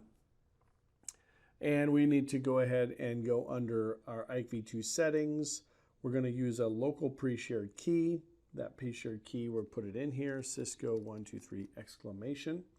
We can actually show the password here so we can make sure that it's being put in correctly. And the remote peer pre-shared key will be the same, Cisco 123 exclamation. Make sure that those match. All right, we do have an option to do asymmetric encryption here, but we're going to go ahead and do the symmetric encryption in this particular case. All right, under the encryption algorithms, we need to make sure that we select the policy that we created. So we need to click the Manage button for the IKE policy. We're going to get a pop-up window that says, hey, watch out. Basically, it's telling us that we configured IKE policies and they're shared across all the connection profiles. They're not tied to this specific connection profile. So you have to be very careful because if you delete or change an IKE policy through the configuration of a specific connection profile, it could affect other VPN peers and so on. All right, so let's go ahead and click Manage, and that's for the global policy. And we see, sure enough, the one that we created. All right. And since it's already selected, we don't really have to do anything with that. We can see AES GCM null SHA 384. So we could have selected it again, of course, but it's not necessary. All right, under the encryption algorithms section, so if we go down here to encryption algorithms, and we select the IPsec proposal transform set, we're going to go ahead and select that, and we're going to click Add, and we're going to add one for our configuration, which is going to be our AES GCM. The encryption is going to be AES GCM 192 and 256. All right, so that's 128, 192, and 256. All right, the integrity hash is going to be null in this case. So we're just kind of configuring the same thing to match on both sides. All right, We'll hit OK. Oh, the name cannot be empty. What? I thought I put the name in. I did. Why didn't it save it? AES-GCM. There we go. Hit OK. And we'll go ahead and use that. Let's go ahead and clear out the existing policies or the existing assignments. We just want to go ahead and add the only one that we need, which is the one that we are using. So let's go ahead and assign that and hit OK. It doesn't hurt necessarily to have the other ones assigned, right? I'm going to send all of the possible transforms that I can use, and then the responding device will select one based on, you know, security and priority and whatnot. But that's what we're going to use for this particular VPN is our AES-GCM. So let's go ahead and scroll down here, and we're going to select Apply. So we'll just hit OK. And we can see our policy is listed there. We can also see that IKE v2 is not presently allowed on the outside interface. So we need to make sure that we go ahead and enable IKE v2 on the outside interface. All right, so we'll just check that box there, and we'll hit Apply there. Now we have preview commands before sending to the device. That's a feature that you can enable in ASDM, which I highly recommend because you can see now all of the command line configurations that resulted from creating that connection profile. You could copy this into Notepad, save it for future use, or if you're using this as a way of sending the config over to somebody that might be peering with your device, or you're trying to create a mirror config or a partner config for another device, you could use this information. So let's go ahead and send the configuration to the device. It doesn't automatically save it, so we also need to save our configuration to the device. All right, going through the process. And then what we're going to do is we're going to go ahead and go into command line, just like we did with the FTD, just to verify. We're going to use exactly the same commands. All right, so let's go to our branch ASA CLI while that's saving there. That's not the right box. Here we go. And let's do first let's check our crypto IKE v2 policy. Show running -config crypto IKE v2. IKE v2. All right. And we can sure enough see the policy we created. IKE is enabled on the outside interface. The IKE v2 policy is configured with AES-GCM 128. In this case, just AES-GCM. Integrity is set to null. Diffie-Hellman group is set to 20. PRF algorithm is SHA-384. The lifetime is our default, which is 86,400 seconds. And then if we come in here and we look at our IPsec phase 2 proposals, well, our single proposal, I should say, we can see our IKE v2 IPsec proposal, which is called AES-GCM. We can see that the encryption is AES-GCM 256, 192, and GCM, and the protocol encapsulated security payload, which is basically IPsec with encryption and authentication. The integrity is set to null. All right, we can also take a look at our crypto map. Show running -config crypto map, and we can see the peer is 192.0.2.2. We're matching the ACL for our interesting traffic called outside_crypto map. That was created automatically, by the way, when we in our connection profile specified the source and destination traffic or source and destination subnets for our interesting traffic. That crypto ACL was automatically created. I could also look at that, but we're going to assume it's correct. Set IKE v2 IPsec proposal to AES-GCM, and we're mapping this crypto map to the outside interface. All right, if we go ahead and look at our tunnel group configuration, show run tunnel group, we can see the peer for 192.0.2.2, and we can see the pre-shared key. Now let's see if this works on the ASA. Yeah, so this is what I was trying to do on the FTD appliance. I'm sure there's a command to do it. I assumed it was basically the same command. The more command is a valid command, but the syntax that I was putting in wasn't exactly correct. But what I wanted to show you here is right here. Well, let's see, where is it at? Let's do this. And let's go backslash. The backslash doesn't work on the ASA. I forgot that. I was going to backslash down to this section there. But what I'm looking for specifically is those pre-shared keys. All right, so I should be able to see them right around here, right there. So you see, if you use the more command, you can actually see the keys themselves. The idea here is that we're not really necessarily encrypting them. We're just hiding them in the configuration. And I can already see that I have an issue, don't I? Which is good. That's why I checked this. The remote authentication pre-shared key is not set correctly. So I need to go in and fix that configuration. That was not part of the exercise. So we're going to go into tunnel group, and we're going to go into tunnel group 192.0.22, 192.0.2.2 IPsec attributes, and let's go ahead and set the pre-shared key. I don't know if this console is going to let me do this, but let's give it a shot. Copy. All right, well, right click didn't work, but let's go ahead and do that. And let's go ahead and make sure we put in the right key. All right, so now let's just verify this again. More system running config, go to the end, and I should see that those keys now match. All right, so there you go. It is a very helpful thing. Oftentimes these keys are not documented. They've been set for years, and for some reason, you know, you don't know what they are or whatever, and you have to figure out what they are. It doesn't work for all the passwords on the ASA. Notice that it didn't decrypt my username passwords, admin or student, but it did at least show me those keys. All right. So our next task is going to verify connectivity over the IPsec tunnel. So we're going to verify and troubleshoot network connectivity between the headquarters and the branch networks over this IPsec tunnel. There will be a problem. I already know what the problem is. I think you guys might have an indication of what the problem is as well. But once we find out what the problem is, we're going to implement those changes.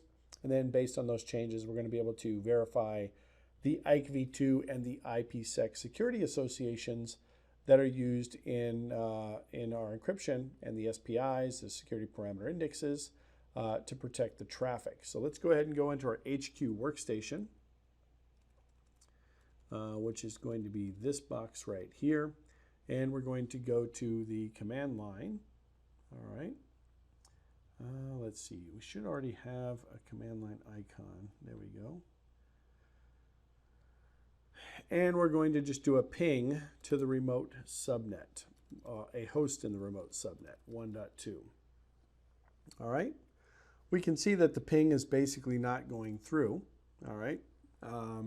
Which means that the VPN is not being established. Now at this point, you could certainly start to do some debugs, maybe go back and verify the configuration. You know, there's a couple of different things you could do. Could be a routing issue. Could be that your proposals aren't set up correctly. Maybe I would have had a mismatched pre-shared key, which is entirely possible because I mistyped it, but we fixed that. All kinds of things could cause this ping to fail. So my suggestion first would be just to verify that you have the basic settings correct, right? Just to kind of as a sanity check, because they are mirror configurations. The only difference is the interesting traffic ACL is kind of the opposite. So I really shouldn't call it a mirror configuration. The ACLs are mirror configurations, but the remaining configuration is an identical configuration. But just go through step by step and kind of verify, okay, what's my phase 1? What's my phase 2? What is my crypto ACL? And is the crypto map applied? Am I allowing the appropriate protocols? And of course, you want to check your access control policies on the FTD. All right, let's go ahead and go back to our admin PC. We're going to go ahead and open up a PuTTY session back to the FTD appliance. Do I still have that open? No, I closed it. All right, so let's go ahead and go back to our FTD, which is 10.10.3.3. Log in as admin. Cisco 123. All right. And again, we could start to kind of go through the settings. Certainly, I could check to see if I have any phase 1 established, or I could check to see if I have phase 2 established. Obviously, phase 1 would be the first thing you would want to check. So we're going to do a quick show crypto IKE v2 SA. Let me go ahead and click over there, show crypto IKE, crypto IKE v2 SA. So we're looking for security associations for phase 1. We can see that there are no IKE v2 SAs. That means that packets are not reaching the crypto engine to trigger the negotiation at all of these SAs. All right. So our next task, and this is kind of naturally the next progression, is we're going to go ahead and use Packet Tracer on the next generation firewall to see how the device processes the packets coming from the HQ Workstation PC. We talked about this briefly in our lecture. Packet Tracer is a functionality that injects a virtual packet into the firewall, and it allows us to track the flow from ingress to egress. Along the way, that packet is going to actually be evaluated against the flow, the route lookups, the access policies, NAT, firewall functionalities, and so on. It's going to basically tell us what's happening. Now, we're not generating actual data. It's just kind of walking through the process, kind of like a mind map and saying, okay, next I'm going to do this, I'm going to do this, I'm going to do this, and these are the results that are going to happen. So let's go ahead and go into our GUI again here. All right. And we're going to go back into FMC. A little bit slow. Sorry about that. All right. So 10.10.3.60. All right. And we are going to go into here and we're going to go under devices and device management. So let's go to devices. Devices. There we go. Devices. All right. We're going to go under device management. All right. There's a little icon here called the wrench icon. That little wrench icon is what we use to troubleshoot. That little wrench icon there, we'll go ahead and click that. All right. Now we've clicked this little wrench icon, we can kind of see the status of the device. We can see that we have some troubleshooting files we can download. We can do some advanced troubleshooting. And it's actually in the advanced troubleshooting is where we're going to get our packet tracer option. In the ASDM, it's just simply a packet tracer option that we would actually see. But here we have to select advanced, and then we can go into our packet tracer option. So the source address of the traffic should be 10.10.2.99. Doesn't really matter. We're not actually generating traffic in this case. We're going to send that from the inside the source port. We can just pick whatever port we want. That's our ephemeral port. We can say, okay, we're going to go to port 80. The destination IP address is, again, doesn't really matter as long as it's part of this subnet that's supposed to be included. And then we can go ahead and hit start. And what the device will start to do is kind of analyze and display the results. All right. And we should have 5 or 6 different phases of results here. And we can see that, let's see here. Let me kind of move this up a little bit. Yeah, there we go. We can see that the first thing we did is that we had an access control policy that allowed the traffic. We did a route lookup. The result was allow, so we know that we have a route to the destination. We can see the access list here as well. Permit, interface inside network, interface outside, branch network. So again, the ACP is allowing the rule. So the connection itself is allowed. And then under policy or step number 5, NAT. Now we see allow here, which tells us that there was a translation taking place. And we can see that it was dynamically translated to 192.0.2.2, 2000. That's not good. We don't want the firewall to NAT our traffic over the VPN.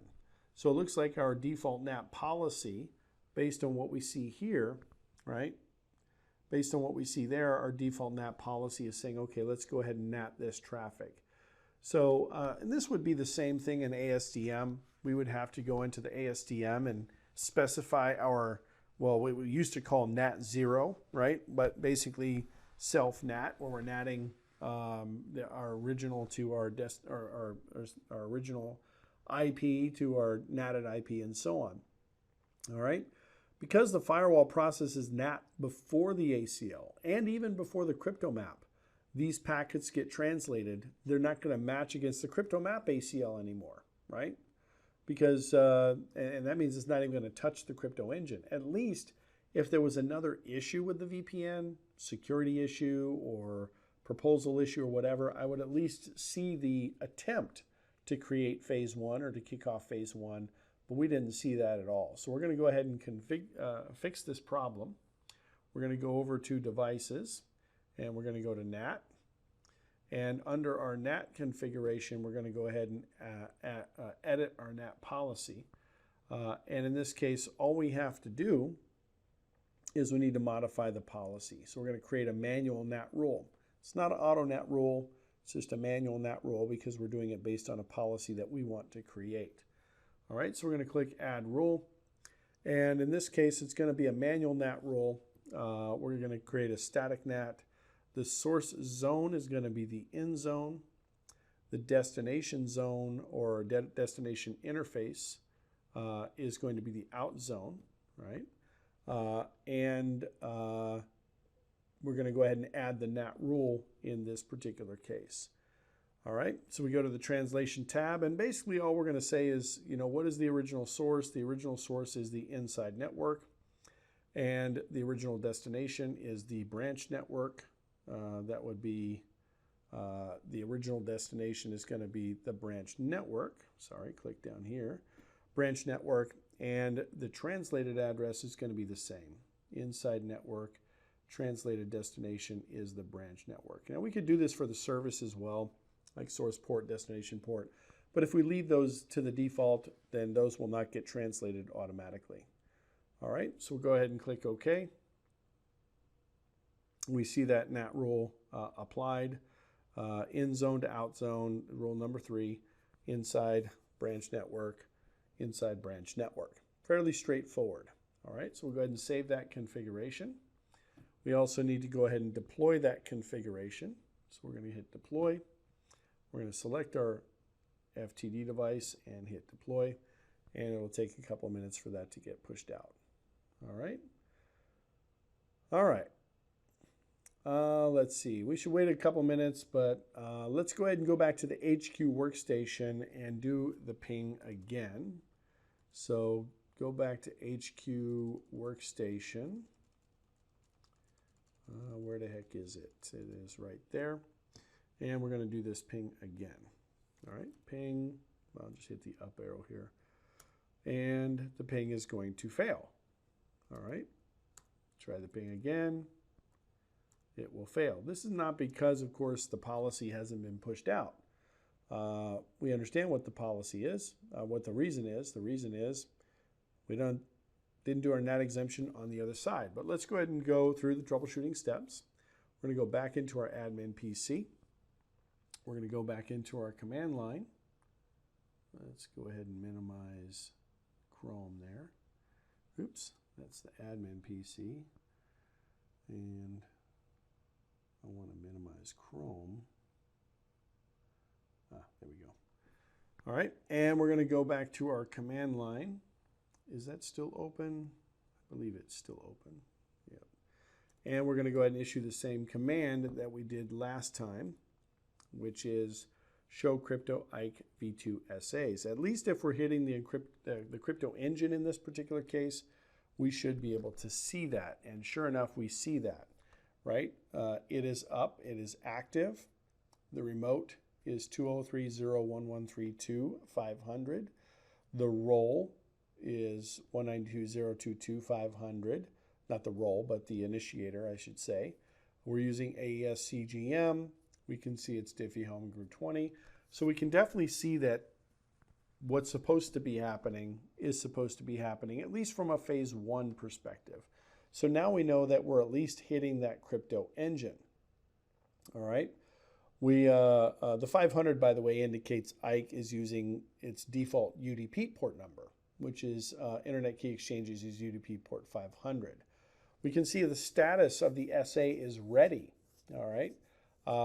The IKE security associations are negotiated before we get into phase 2, which is the IPsec security associations.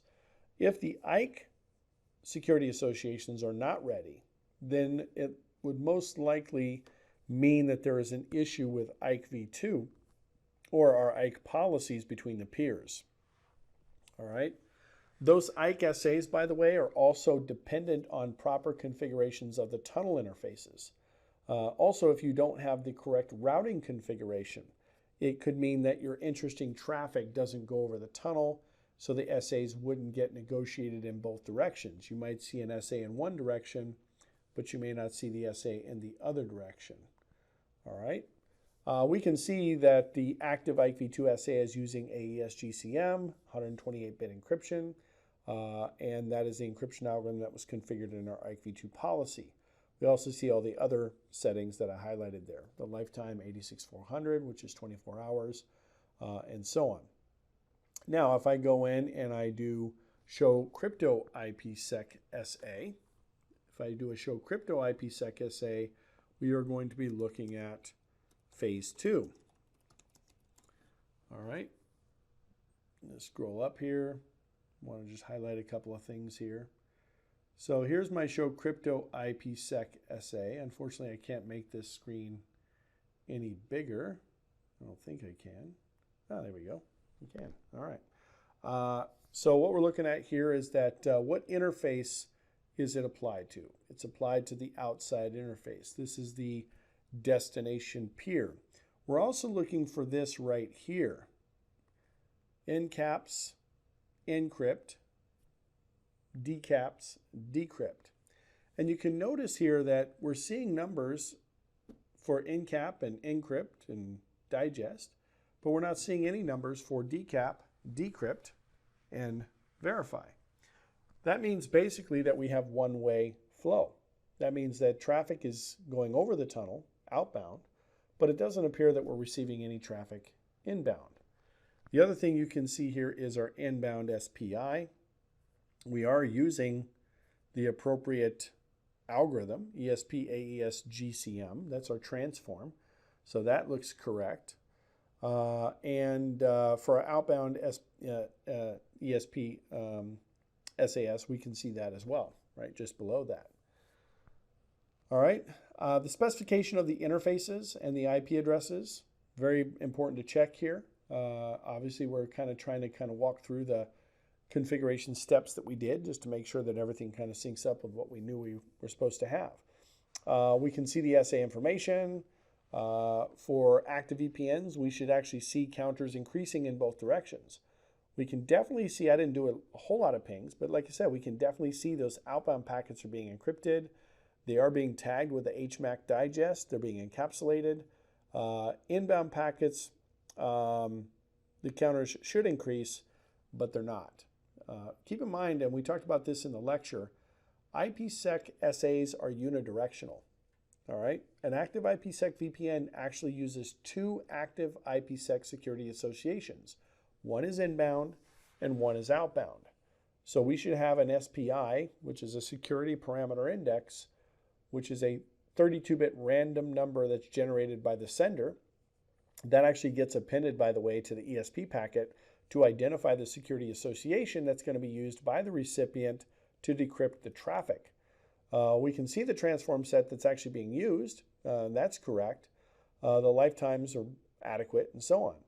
So even though we have IPsec SAs established, the counters for the encrypted traffic increase, but the counters for the decrypted traffic does not. We already kind of know why. I kind of gave away the secret, if you will, because we did not use the VPN wizard. The interesting, NAT exemption on the ASA side wasn't configured as well. So we're going to go ahead and fix that problem, and we'll do our final tests, and we should be good to go. So let's go back to the branch ASA, the command line, and we're going to do a show crypto IKE v2 SA. We can actually see here that we have it configured, right? There's 203.0.113.2. There's 192.0.2.2 over port 500. We can see AES, where is it? Right here. I kind of covered it up there, but AES GCM. So we're kind of going again and verifying, all of the settings that we're supposed to have. The parameters definitely match the parameters that we have on our FTD device. All right. If I do a show crypto, IPsec SA, again, I'm seeing kind of the same things in this particular case. I can see that it is enabled on the outside interface. I can see the peer is established here. But interestingly enough, it's kind of the opposite here, right? We're not seeing, oops, what happened there? Let me scroll back up. I can't do it with my pen on there. Let me turn off my pen. Just kind of highlight this real quick. We can see that packets incap is 0, packets encrypt is 0 right here, and decap is 5, decrypt is 5. This should really kind of match on both sides. I mean, be a mirror image on both sides. And we're actually seeing that, which is kind of a good thing. That means that we're almost to home plate, right? We've pretty much verified the functionality of most of what's configured on this device. But again, we know what the problem is. But let's go ahead and run our packet tracer option here and see if we can see that same kind of output. We know that all the parameters are the same, but we're just not seeing any traffic going back. It's not reaching the crypto engine in this particular case. So we are going to run a packet trace, but we're going to do it from the command line. We could do this from ASDM if I wanted to. We're going to do a packet trace input, and the source interface is inside. The protocol is TCP.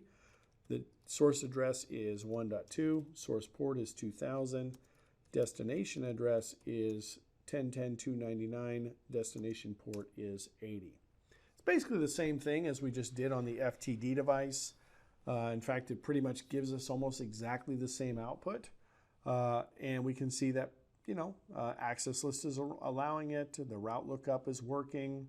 We have a next hop for that destination. We have an access list that allows that traffic, permit any basically. Our connection is allowed, so we're allowed to create the state in the state table. And then we see NAT, right? And we can actually see here, same thing we saw on the other side, right here. The NAT is taking place. So we need to create that kind of NAT exemption, if you will. All right. So let's go ahead and do that. And we're going to do this in the ASDM. You could do this in the command line as well, but we're going to go ahead and do this in ASDM. So let's go back to our branch workstation. Let's see, where is that guy? Right here. Let's go ahead and refresh our configuration.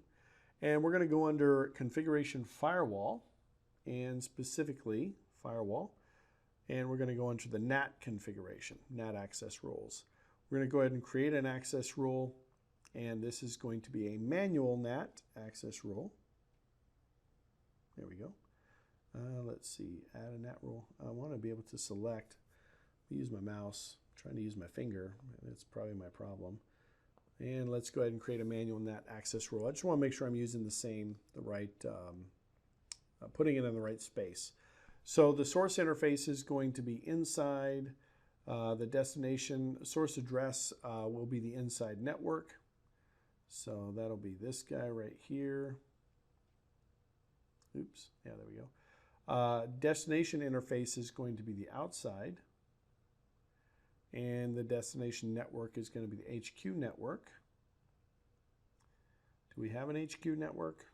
I don't think we actually have an HQ network. We might actually have to create one. Not sure why we don't. 10.10.2.0, we don't have one, so let's go ahead and create one. Maybe we were supposed to create that previously, but let's go ahead and create a network, and we'll call this HQ network, HQ-network, and the address is going to be 10.10.2.0. /24.255.255. And we'll just call this HQ LAN. All right. We're not doing auto NAT here, so we're doing a manual NAT, so we don't need to fill out the NAT section. Just double click that and it should put it in there. All right. And then as far as the NAT, we're going to do static. The source address is going to go back to the original address. Destination is going to go back to the original address. And we just need to hit OK and save this configuration. So let's go ahead and OK. All right. Yes. All right. Now we should be able to go back and generate some traffic. We need to apply this to our ASA. And let's go back to our HQ workstation and try our ping again. And sure enough, the ping is going through. So we've successfully been able to fix the problem. All right.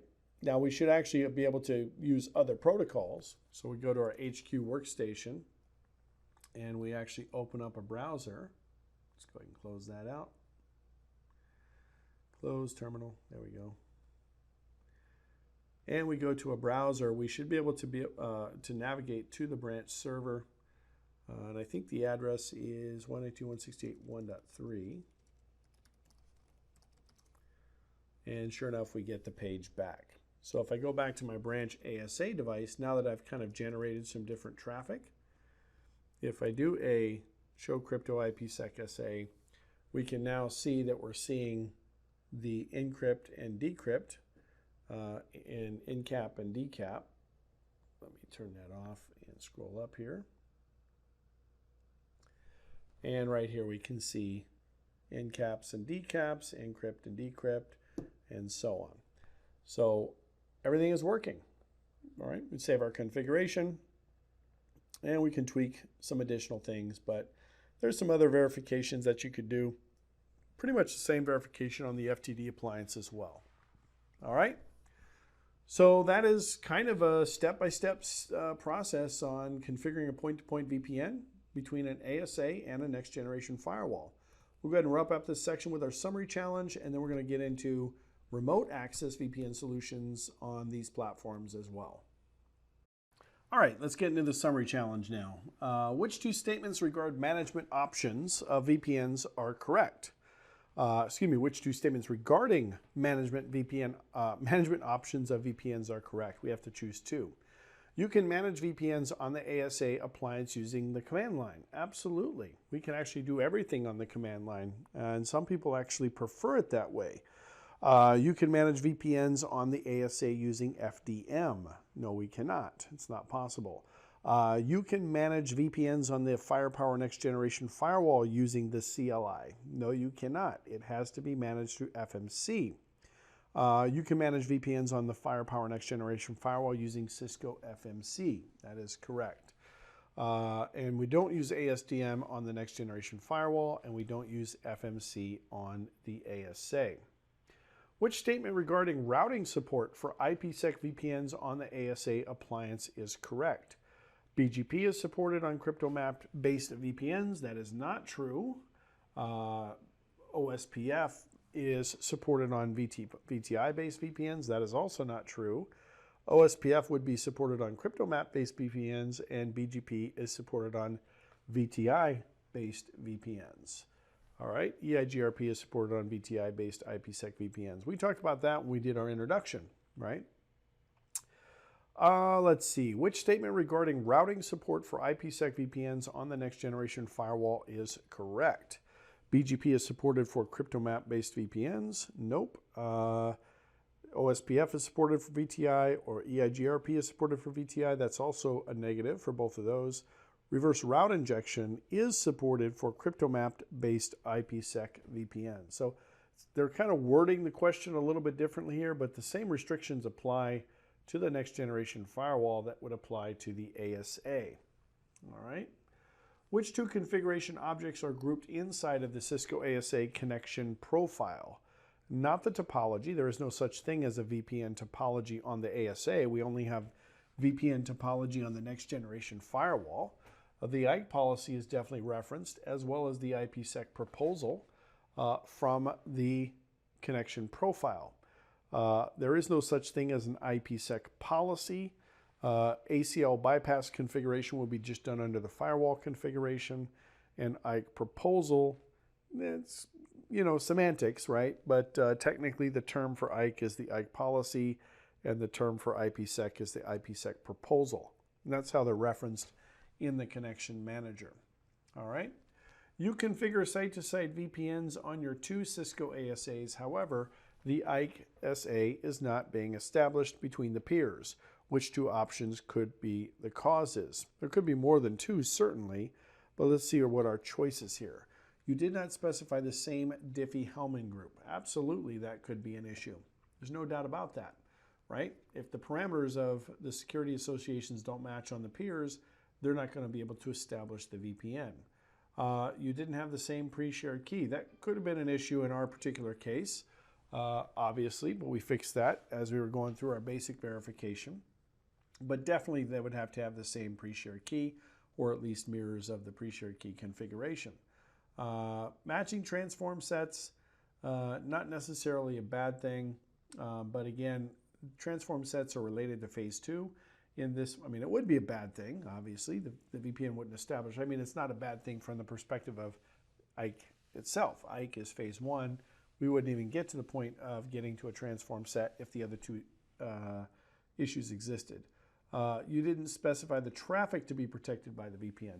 That actually necessarily wouldn't cause an issue with the proposals, or the policies, excuse me. But obviously nothing would get routed to the tunnel, and the crypto engine wouldn't be engaged in that particular case. But technically, the IKE policies could be correct, and having incorrect routing just simply wouldn't allow us to use those. All right, which statement regarding IPsec VPNs on the next generation firewall is correct? Support of asymmetric authentication with IKE v2 is absolutely not supported. Mentioned that a couple of times. Uses a concept of connection profiles. It does not. You saw that we set up our VPN configuration, kind of a similar situation, but we didn't use a connection profile specifically. Uses the concept of tunnel groups. It does not. Uses the Cisco ASA's appliance engine, that Lena engine that we talked about many, many times. Yes, the ASA engine is used for VPN. All right, last question. You configured a site-to-site VPN on your Cisco next generation firewall, but the CLI output does not show any IKE SAs being established. What would you do as the first troubleshooting step?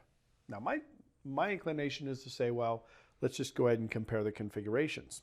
Make sure that at least the configurations are correct. And then from a security standpoint, IKE v2 policies and transform sets and everything else.